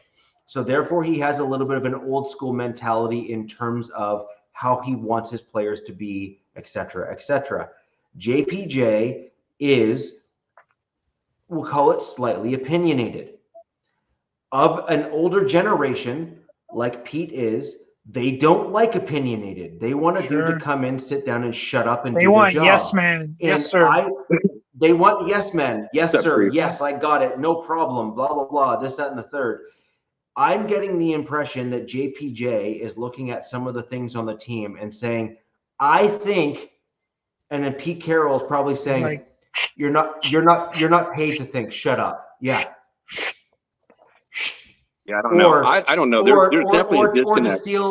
Or to steal because we love doing movie references on the show. Zibber is. But I also think Austin Powers. The one coach on the team just happens to be his son. Again, being an offensive line coach and the running back coach, he's got his own vision, but he's never done it in the NFL. So I think Pete, if this was not his son, I think Joe Philbin would be again right now that offensive line coach. If it was not his son. So I don't know. Again, ultimately, it is all on Pete. So let's talk about the running game. Like I said, I brought that up last week. Let's talk about it. So Kappa comes in, right, to fill in for JPJ with the concussion. JPJ only plays, on the kicking teams. Kappa comes in for him. They said, okay, it's a short week. We don't want to, disrupt, the continuity, whatever. Well, there was no continuity the previous week. Maybe it's for his health, but here it is. With Kappa being in there, with Genty running behind him, anytime he ran behind him was 0.28% of a yard. You're doing nothing. You are doing harm's way in like you being out there. So it's like you're making it worse. And so that's why they're going back to JPJ this week. And I want to, look at the running game just for the offensive line in general this last week against the Commanders. Genty was hit 11 out of 17 times behind the line of scrimmage. Yep. And so that means nobody's blocking. And then let's put it into perspective, like for the whole year.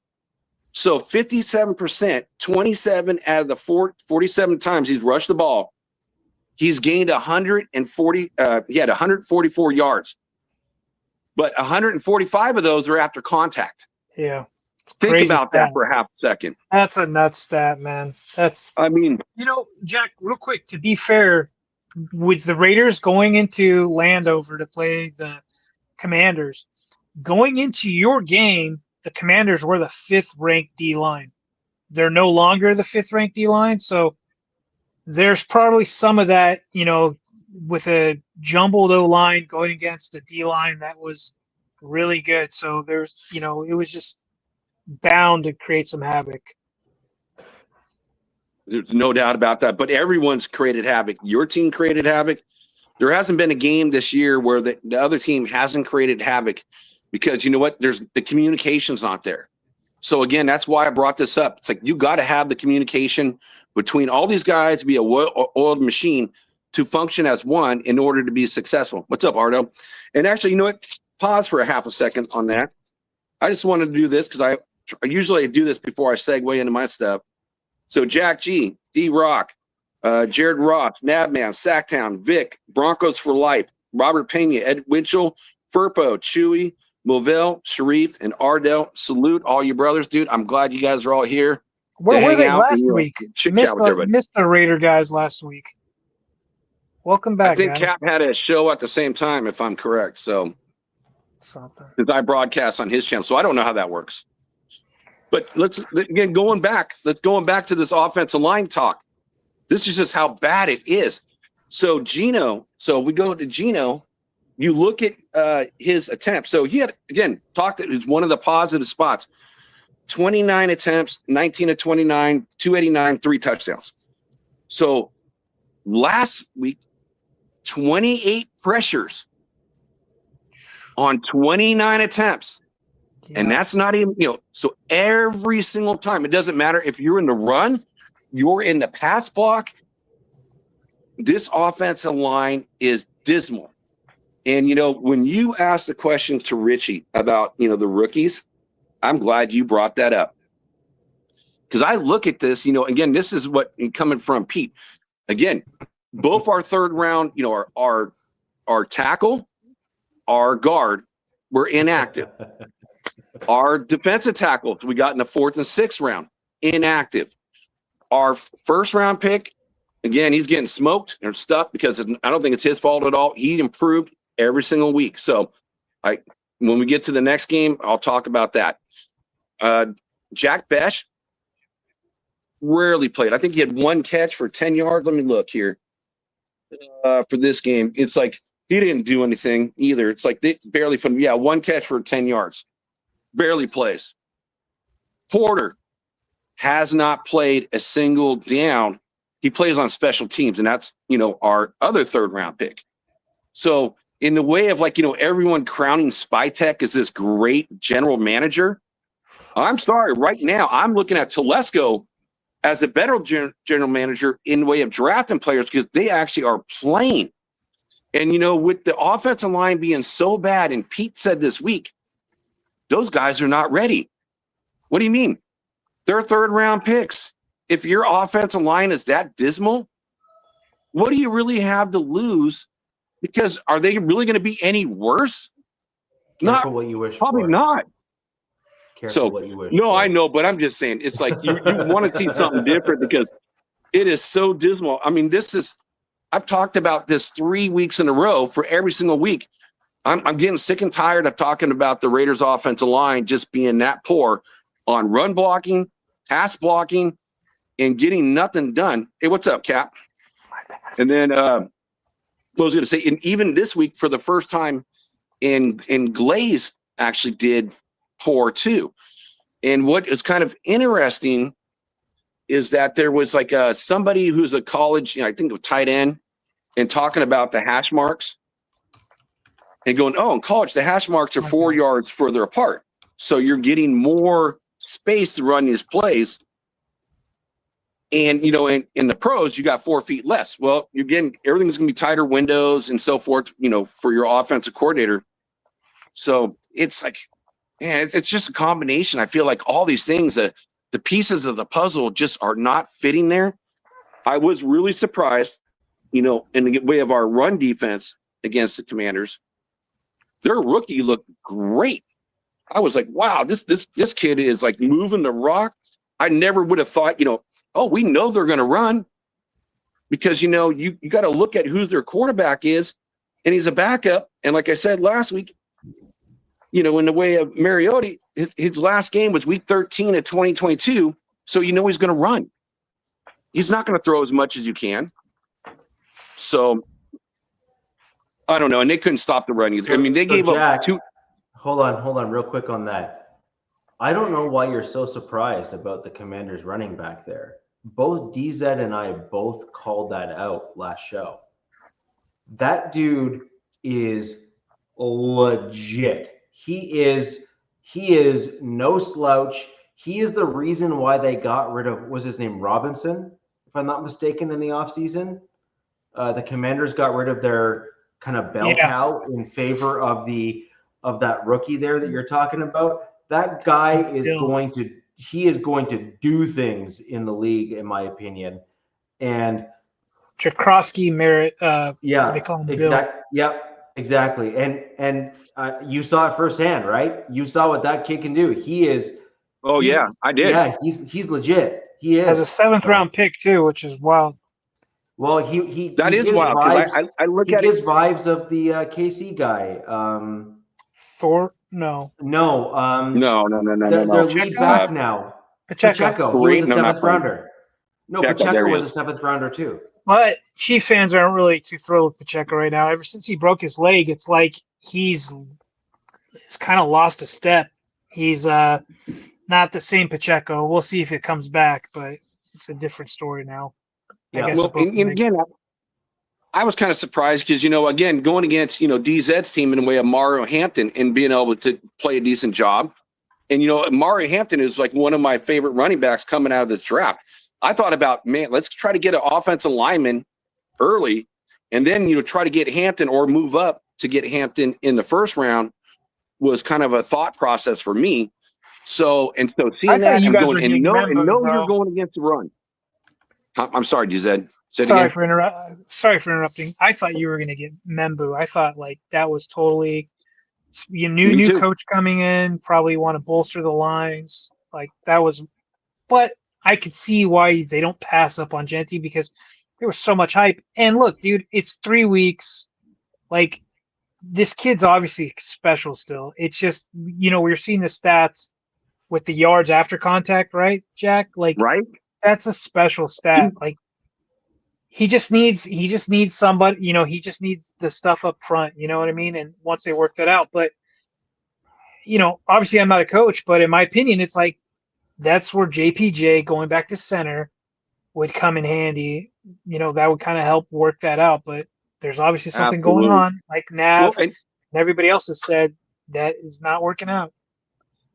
Oh, well, again, Nav, okay, wait a minute. I was all about Mason Graham, but Mason Graham got drafted ahead of the Raiders, so then he came off the board. I was all about Mason Graham. I was thinking, man, you're going to have Max Crosby, you're going to have Christian Wilkins, and you're going to have Mason Graham on that defensive front, and then a Kuntz on the outside, and then bring a Tyree in, on rotation. That's what I was thinking. So, Nav, you're right, dude. Thank you for bringing that up, dude. Yeah, but on the defensive side, Raiders were coming in at number 4 in the league, against the run. And even with, giving up 210 yards or something ridiculous on the running game as a whole, they're still rated high. And so it's like, based on that, the 2 games prior was less than 140 some odd yards. So I still see them, being very viable, but I don't know what the Commanders were drinking in the water that week, but give it to my Raiders that's for sure. Well, they're 2 years in under what's his name? I forget their head coach's name. You guys are just starting out with Pete. I don't know. I'll be honest with you, and this isn't. You know how I am. I don't like to rub anything in on anybody, but I'm just like, is Pete like? You want to believe like he knows what the F is going on, right? But it's like, I don't know, man. Something's. Well, like I said, Dan that's Quinn what I said. Again, I think there's a bias when it comes to your son. So I'll leave one more thing, on the offensive line, and just how bad and trash I think this is.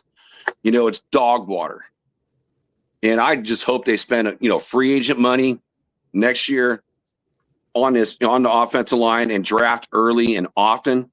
So far, Gino, he had 5 sacks in this last game. I mean, that 5 sacks in the game is a lot of sacks. So he's had 12 sacks now in 3 games. So you're averaging 4 sacks per game. Multiply that out. That's 68 sacks over the course of a 17-game season. I mean, I thought the Seattle Seahawks offensive line giving up 50, 53 sacks was dog water. Oh my God, that's ultimate dog water. The Raiders record in history from 1960 was 63 sacks. That's 5 more sacks than the worst offensive line in giving up sacks in the history. That's the way they're projecting right now. So based on everything that I just told you in the way of the running game, the passing game, this offensive line scares the hell out of me. I thought we had figured some things out with a better offensive coordinator. I thought Brendan Carroll would be a lot better, versus Gonsby last year. And I have not seen a change at all. So so I don't know. I mean, I don't know, guys. I'm just glad that game is beyond us now. And I'm looking forward, going against the Bears is what I'm looking forward to. You made a good point, kind of like, you're glad that game. And, these are things that your guys' team can learn from. Plus, it's a whole new organization in Vegas, right? So there's a lot of new moving parts. Everybody's still feeling each other out. Essentially, this is a continuation of preseason for you guys right now. And, so you hope that it gets better as the season gets along. And the same with mine. Like, even though we won with a walk-off field goal, there was a lot of learning moments in this game, against the Broncos that I really hope that they pick up on, and they're harping going into next week, because there were some issues in my game. Jack, I'm sure there was a ton of issues in your game that you just hope that they learn from. And so far, with my new regime, they seem to be learning the problems. They seem to be fixing them sooner than later. So that's what I with your O-line, I don't know. It's kind of something like going on with the Chargers. It's like, it's kind of insanity to just keep running the same thing out there and expecting different results, right? So you got to think something else is going on behind the scenes, or it's maybe they're just hoping JPJ's not 100 or something. You know what I mean? But, yeah, I mean, I agree with that, but it's like, again, it's like, it's kind of hard when they say he's clear to play, and why even play him at all then? Why even put it out there even on, field goal kicks? Yeah. And then the talk, I hope the talk about Genty being a bust within the Raider fandom has died, because that's the most asinine thing I've ever heard. No one in Raider Nation thinks Genty's a bust. Sure, again, Zach? I guess, So this is the way that, the Raider fans are kind of looking at it. When you got a bad offensive line, who doesn't really matter who you put in there, So look, let's go to the Giants, right? And then, we look at the running back that was with the New York Giants. And then he comes over to the Philadelphia Eagles and gets over 2,000 yards because they got what? A good offensive line.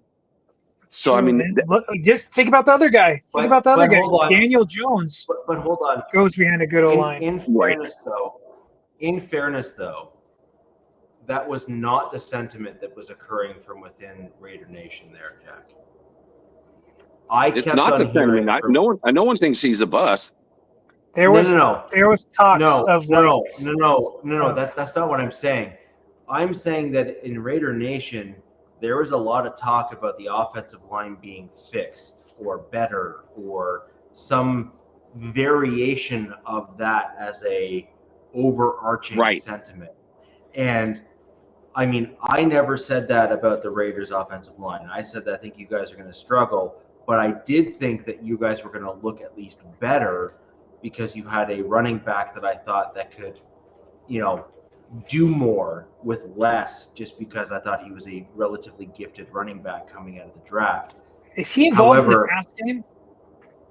A little bit, but the point being, though, is that a really good offensive line can make a mediocre running back look great, even Pro Bowl caliber. A poor offensive line can make a Pro Bowl caliber running back look pedestrian. And that's the difference between A and B, which is a top tier running back is a luxury pick. An elite running back like Genty is a luxury pick. Your team would have likely been better off, in my opinion, going for elite offensive line talent that would help solidify your team for the next decade than going at a running back that really won't be able to do much until you get an offensive line in front of you. Yeah. I mean, dude, it's a roller coaster of emotions, man. Well, definitely it's a roller coaster of emotions. I was pissed. But going back to Nav's comment, no one thinks that, Genty is a bust. And what's up, Mike Sierra? But, but we do, I think, as a lot of talk has been about, the offensive line coach in the way of Brennan Carroll.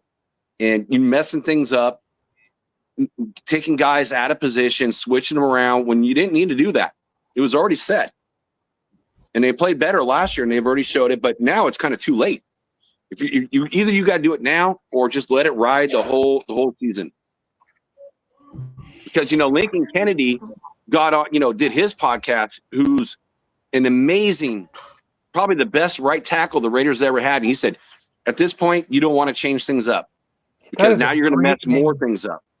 Lincoln Kennedy, that has to be one of my favorite names ever. Yeah. Anyway.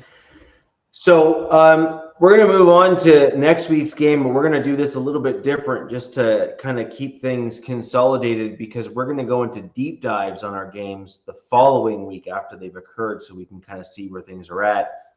We're going to go kind of a 4-point highlight reel in terms of both good and bad that we see upcoming in our games this coming week. So we're going to say, 3 or 4 things, maybe 5 things total that we think are going to be interesting in this game that we want to look out for, and just kind of go a little bit rapid fire, and then we'll each give our comments, and then we will wrap out the show. But I think that's going to be a great way of kind of solidifying kind of our thoughts on it, and then we'll give our scores for each of our respective games as well in terms of where we think we're going to be at. Okay. So we're going to start with Jack and the Bears, and then we'll go back to my Denver Broncos, and then we'll go to the Chargers there, DZ, just because of the you guys have some interesting challenges. I want to give you a little extra time to pull together the score prediction in particular, just because of the injury element there that may or may not come in as a factor. So, Jack, go ahead. All right. So with the Bears, what I thought was kind of interesting, the Bears lost TJ Edmonds. Sorry, how did you say the name again? TJ with Edwards. No, Edmonds. The Bears. It's the Bears. It's the Bears. Come on, Jack, do it. Come on, man. The Bears. But Bears. Keenan Edwards, like he's a middle linebacker. He got hurt. He's out. And you look at who filled in for him is Tremaine Edmonds. It's like he's like kind of more of an outside linebacker, but they've been rotating him in. He got like 2 picks last game against the Cowboys. So Chicago, they played extremely well, against Dallas, and actually smoked them. And the big difference was also with Caleb Williams. I mean, what a nice game. So he was the NFC Offensive Player of the Week, after that game. So what did he have? So 298 yards, 4 TDs, 0 interception, the QB rating of 142.6. So the kid was on fire. What's up, Willie Wayne? So the other 2 weeks before that, yeah, not so much. So it depends on like what quarterback's going to show up for this game against the Raiders. I still think, the Raiders can still get some pressure on them because I don't think they're lined. It's like, I mean, they overall, they're like, their offensive line is still not that great, even though they improved a lot. They got 2 new offensive linemen from, last season going in there. Points wise, based off the Cowboys game, I think they're 9th in the league. Raiders are 31st based off, the first 3 games. I still think, DZ, your charges really hurt that number for my team. And so I really feel like it's going to come down to the lines. Can the Raiders like stop or at least get, the Bears and slow them down? I do feel based on their run. So the run, Chicago's ranked 26. So I feel this is the opportunity to kind of we can finally break loose with Genty and get some bigger runs. Just give him a little space. That kid will take a mile. And, based off what the Bears have done, I can totally see that.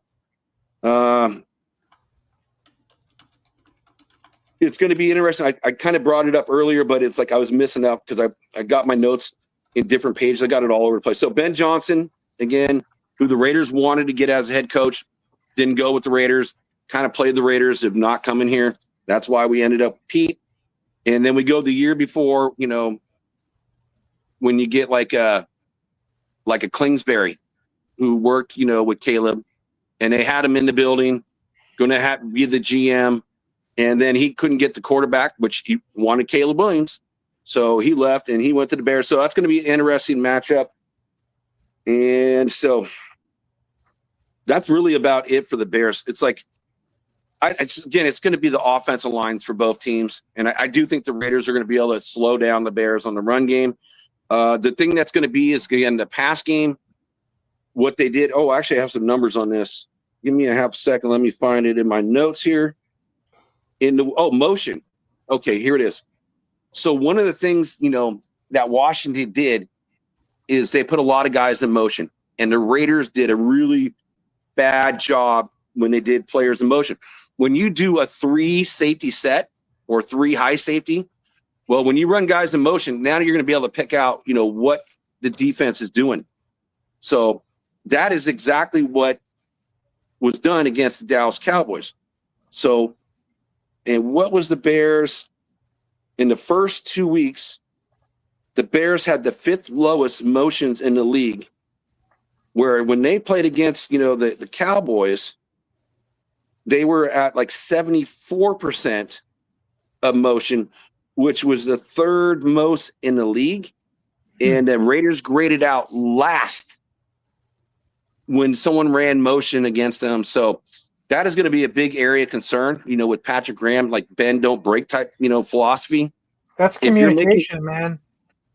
Yeah, but it's like if you're giving up, you're being last in the league and you can't figure it out, well, that's going to be a big issue. So are you going to say your guys' takes, and then or you want me to give the score? You want to give the So not to be a bearer of bad news. Well, not really. Oh, bear. Chicago ranks 9th right now, D line. So that's kind of a little frightening, considering the O line. And we'll get to mine, but because look, I'm not on a high horse right now. But Yeah, this will be an interesting game because it's kind of two kind of opposite style of teams, I feel like. These are but Nav said something I thought was pretty interesting is your guys' tight ends should be able to feast over the middle due to some injuries. Yeah, well, Michael Mayers again, he's got a concussion, so I don't see him playing this game. He got a concussion. And I haven't heard anything about Brock. Again, like one of the plays against Commanders last week, there was a ball thrown to him, and he could not push to jump for the ball. So the defender swatted it down. The defender jumped up in the air, but Brock could not push off his leg. So I think it's really he's still kind of hurt. And I'm not making any excuses for the kid, but he definitely has not been the same player. And in that play, when I saw that, I was like, oh. Your guys' third tight end is he's a vet though, right? It's a guy. Yeah, he's like a blocking tight end is what he is. Oh, okay. So I don't see him. It's like you're still going to have to use him in like the Michael Mayers role. So I see him getting a lot more touches this week because you're going to have to. You're going to have to go that 12 personnel and use him as the blocking tight end. So let's talk scores for this game here. They got again. I've seen it switch all over the place depending on what Vegas site or these betting online type things. I've seen it where the Raiders were started off at a 1.5 favorite. Then I saw it go down to 1. Now I'm seeing the Bears at a 1 point favorite. And again, they're playing in Vegas. So, I mean, hopefully the people show up again and don't sell all their tickets like they normally do. The over-under is a 47.5, which I just don't see it. Being on again with both teams kind of not great offensive lines and not great back ends. I still don't see 47.5, so 48 points. I have the Raiders on this one. It's a super tight one. Super tight. I have it, the Raiders winning 24-23. It's a coin flip. Do you want to go or do you want me to go? Go for it. Let's see what you got. I want to see for a line. That's what I'm really curious. I think this is a gritty, like low possession, where like Chicago's got an ascending offense. They kind of got a opportunistic D, and earmuffs. I think the I think the Bears pull away late, and I think Caleb kind of builds on his hot streak. And it has to do with your secondary, kind of. I got the Bears 24, Raiders 17 in this. It's interesting you give that score. My score was 21-17, Bears. Yeah, and I had very similar reasoning behind it. I just had I had it as even lower scoring game. I had it as 21-17.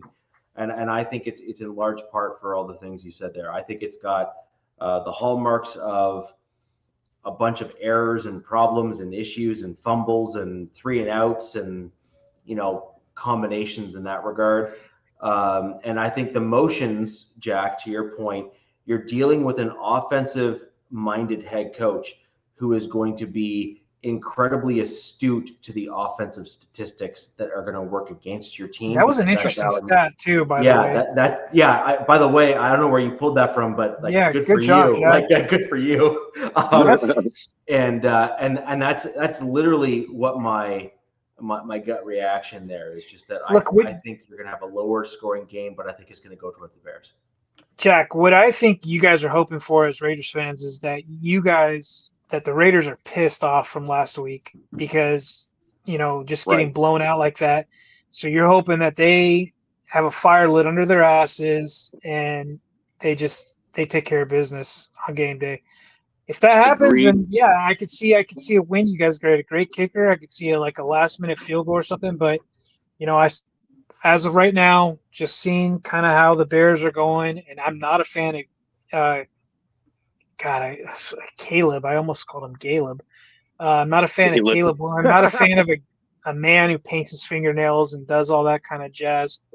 But I do like their head coach. I like who they brought in with the O-line and things like that. So I say 24-17 right now. But look, it can be you guys.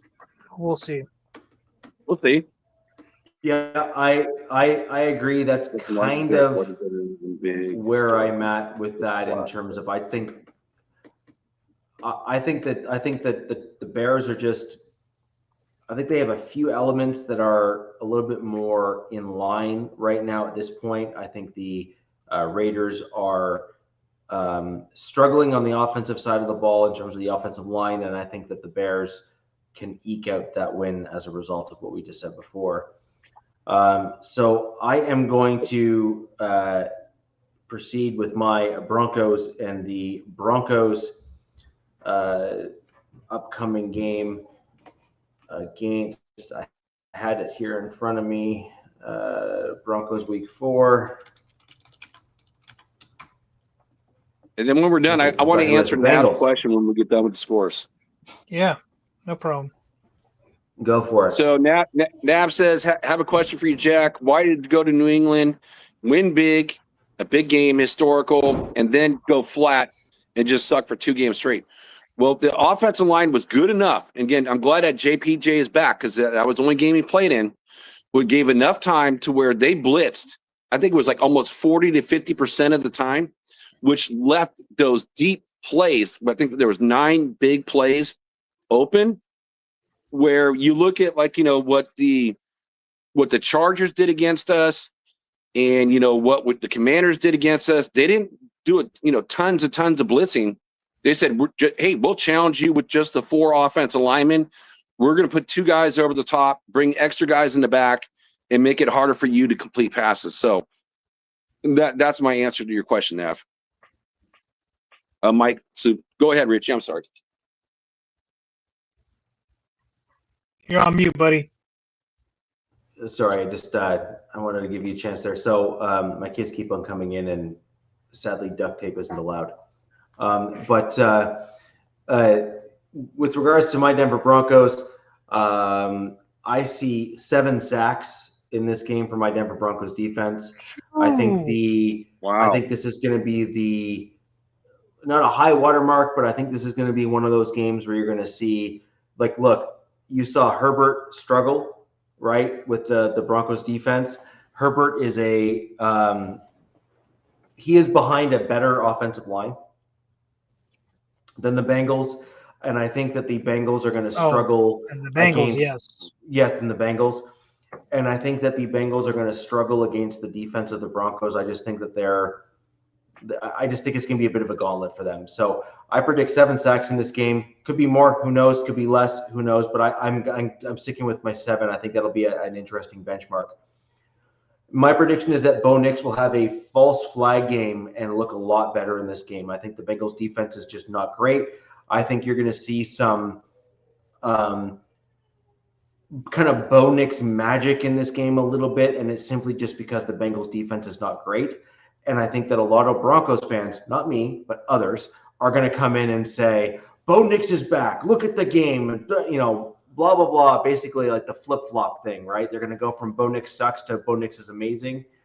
I am going to remain pretty much somewhere in the ballpark of Bo Nix still needs to improve, but I am hopeful, and I'm going to stay within that lane. But I think this is going to be a Bo Nix false flag game where he's going to look great and people are going to overreact. That's number 2. Number 3. If we do not change our center, we will struggle to run the ball in this game still, and we will be relying on Bo Nix to have that false flag game. And that's going to be my prediction there. Number 4, Jahdae Barron may actually play more, but he won't play in the slot. He will likely rotate in to spell Riley Moss to keep Riley Moss fresh. And I think that we're going to see Jahdae Barron kind of come in and out there in an effort to help Riley Moss continue building some confidence, given the fact that he keeps on getting targeted. Because well, frankly, no one wants to throw to Pat Surtain. So it just is what it is. You're right. And number 5, I believe that we're likely going to see Nate Atkins back this game, if I'm not mistaken. I think this is his first ability to come back in the Bengals game. I think he's probably going to be healthy enough to at least rotate in. And my prediction is that if he does play, I believe that we're going to see some splashes from him. And I also believe that it will re-spark the earlier discussions that I had on the show here with regards to Troutman. Well, I think a lot of folks are going to say, get Troutman out, keep Atkins in, don't look back, that whole, general kind of comments there. And those are going to be my kind of overall predictions for my Broncos versus the Bengals. Now, in terms of score, I'm being as concise and quick as possible as I go through these things to give you guys the ability to kind of jump in. Do you want to give your feedback on the game first, and then I can give the score after, or do you want me to give the score and we can go? No, just score. Yeah. So my score prediction for this game is going to be 31-21 Broncos. Okay. So probably some garbage time for the Bengals in there. Yeah, something like that. Yeah. Okay. Jack, you want to go? I think you're giving a little bit of credit. If you're going to get 7 sacks, I didn't factor that part in at all. I just look at, who's your quarterback? Jake Browning? So it's like, okay, you don't have your main guy at, quarterback, and their defense is just bad. And I still like your defense so much. It's Remind me of the bear on Jungle Book. Yes, dude. It's like, and I feel like the guys that were good, they didn't bring most of them back. I feel like they're even worse this year than they were last year. And I think your defense is going to take balls away, and they're going to get points off of that. So I don't even see this game even close. So Richie, you called it, a 10-point difference. I even got it one even higher than it. I got it 11-point difference. I don't even feel like they're going to compete with your Broncos this week. I got it 34-13. Damn, Jack. Wow. That's higher than I have them. Actually, a 21-point difference. So believe it or not, the Bengals are 2-1. Blowout. The Bengals are taking on the 2-1 Bengals are taking on the 1-2 Broncos, which is surprising nonetheless. It is surprising. I think Denver's gonna suffocate whoever Browning or whoever the hell he is. I think they're gonna force turnovers. Man, I'm gonna write that down. You got it 40-23, and we'll have a conversation privately on that one. I think they're gonna force. He's got the Bengals winning. He's got the Bengals. That's what I mean. Yeah. That's what I'm saying. We'll have to have a private conversation on that one. Yeah. I think the Broncos are going to force turnovers. They're going to limit the Bengals to field goals. I think Nick's kind of has an efficient game against these guys. Not to toot my own horn, I think the Chargers defense is night and day better than these Bengals. Right. I think you guys kind of lean on the run in this game a little bit to control the clock. I just think they're going to run the ball because they don't even have to throw the ball. But I could still see a little bit of slugfest in this, a little bit, because I could still see it. But I think that the Broncos will finally get this will be a signature win, and I've got Broncos taking this. It's like 27 or 24 to. I think it's 10. I think the Bengals score 10 points. I think they get a touchdown. I think a field goal. I wanted to give them 9 points and just give them 3 field goals. But they'd still have some really elite weapons. And, shit happens on Sundays. Shoot, yeah. Rich is giving them more credit than anyone else, in the way of their offense. So scoring points. I'll say Broncos 27, Bengals 10. So we're going to move on to the Chargers. Let's go ahead and get your prediction for the game, DZ. Giving you some extra time there. Just, obviously injuries are going to be a factor in this game for you, given where you're at. So, if we got the time when we're done, I do have an interesting topic. If you want to go a little bit longer afterwards. I don't think we have the time right now, but we'll maybe touch base on something maybe next week. Okay. Yeah, I kind of wish I knew health-wise, because there are 3 starters who did not participate in practice today from our offensive line. This is a cross-country trip. It's an early game. It's a 1 p.m. Eastern Standard Time game. And, this Bronco or Giants front 7 or whatever you want to call them, they're damn scary too. It's like deja vu. It's going to be like the Broncos in blue, essentially. You know what I mean? It's going to be that all over again. And, if you go into this game with a banged up O-line, like, good luck. The caveat to that is that I don't see the Giants secondary anything close to what the Broncos have. No. There's going to be some emotion in this game from the Giants side, because as of yesterday, Daboll has said that Jackson Dart will get his start over Russell Wilson. Russell Wilson is getting benched for Jackson Dart. And I think there's going to be some, hoorah. There's going to be all kinds of stuff going on. They're 0-3. They're looking for their first win. This has trap game written all over it. But this is Jim Harbaugh's team. This isn't Brandon Staley or whoever. I think Jackson Dart is going to be a good quarterback in this league. There's just no film on him. I liked what he did at Ole Miss. Right. There's no film on him. So they're watching, preseason, and they're watching college tape. Whew. But, I think this Chargers team is, they're getting to become a well-oiled machine right now. As long as they don't lose many more players, they need to get, majority of these guys back that were hurt. I don't think Mekhi Becton will play this game because he's still in concussion protocol, and large men take time to heal no matter what it is, it feels like. Yep. I really like Cam Scatterbo, and I love the way that kid runs. Dude, I love the way he runs. Looking good. I wanted him to be Scatterbolt, man. I wanted him to come to LA and be Scatterbolt, but he's in New York. Yeah, he looks like he fits in over there. Their D-line gives me nightmares, man. It's just like the Broncos, but it's a different flavor. You know what I mean? So, this is we're 6.5 point road favorites. I like that. I think this game, believe it or not, I think this game stays close for the first half, and but I think Chargers will pull away, in the second half. I've got us 27.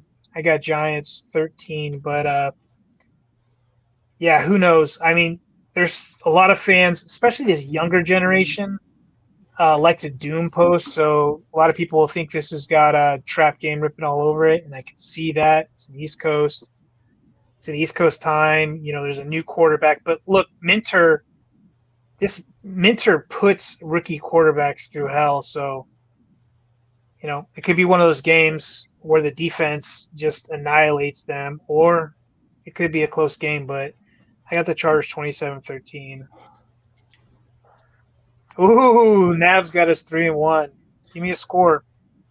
Yeah, so I'm actually with Nav on this one. All right.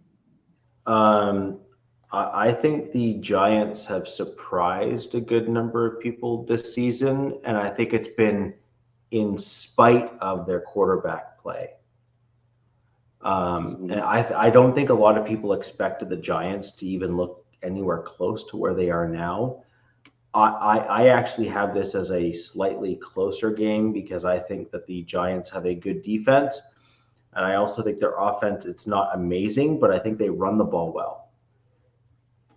And so that's clock control. And so if they continue to run the ball well against the Chargers defense, which they very well might, I see this being a much closer game. I see this being a 24-21 game for the Giants. I see this in that general ballpark. So either way, I see this as basically a field goal. I can't wait to put the 4-0 up next week. I'm just saying. I'm just saying. And my thing here is I think your quarterback is certainly taking steps forward, but at some point, like it or not, like it's just a fact. A team cannot lose that many starters and not have it impact their play on the field.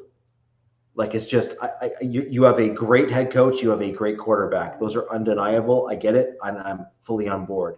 But it at some point, like even those things cannot get you past the finish line in some regards, and that's kind of where I'm at with this. Yeah, we'll see like what the final practice report looks like, in that regards. But, Rashawn Slater, they're 3-0 without him. You know what I mean? Najee Harris, that'll be interesting to see because Harbaugh believes that they're not looking outside for running back help. He believes that they've got it within house, which is kind of surprising. So I think we're going to see more Hassan Haskins, who not a lot of people are fans of. Yeah. And then they're bringing up Kimani Vidal, who's been bouncing around on this team and, hasn't been a good pass blocker, which you need to be able to pass block. But, this D-line is definitely going to force Herbert to move around just like I saw Mahomes doing. It's going to be a challenge. They're desperate. They're 0-3. They need a win. But, so DZ, I have a question for you. How does, the Chargers normally play when they have to go to the East Coast side and play there, especially on an early game? I feel like they like playing on the road. This is like a team that enjoys playing on the road. I feel like I want to say we had a better better road record last year than home record. So I could be wrong. I could double check it. We can talk about it next week. Yeah, and Richie, I totally agree with the injuries. It's going to catch up to you.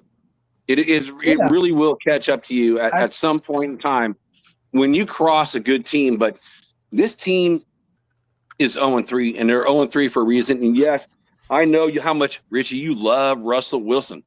I know he's your favorite, and you want his jersey and put it on your wall and all that.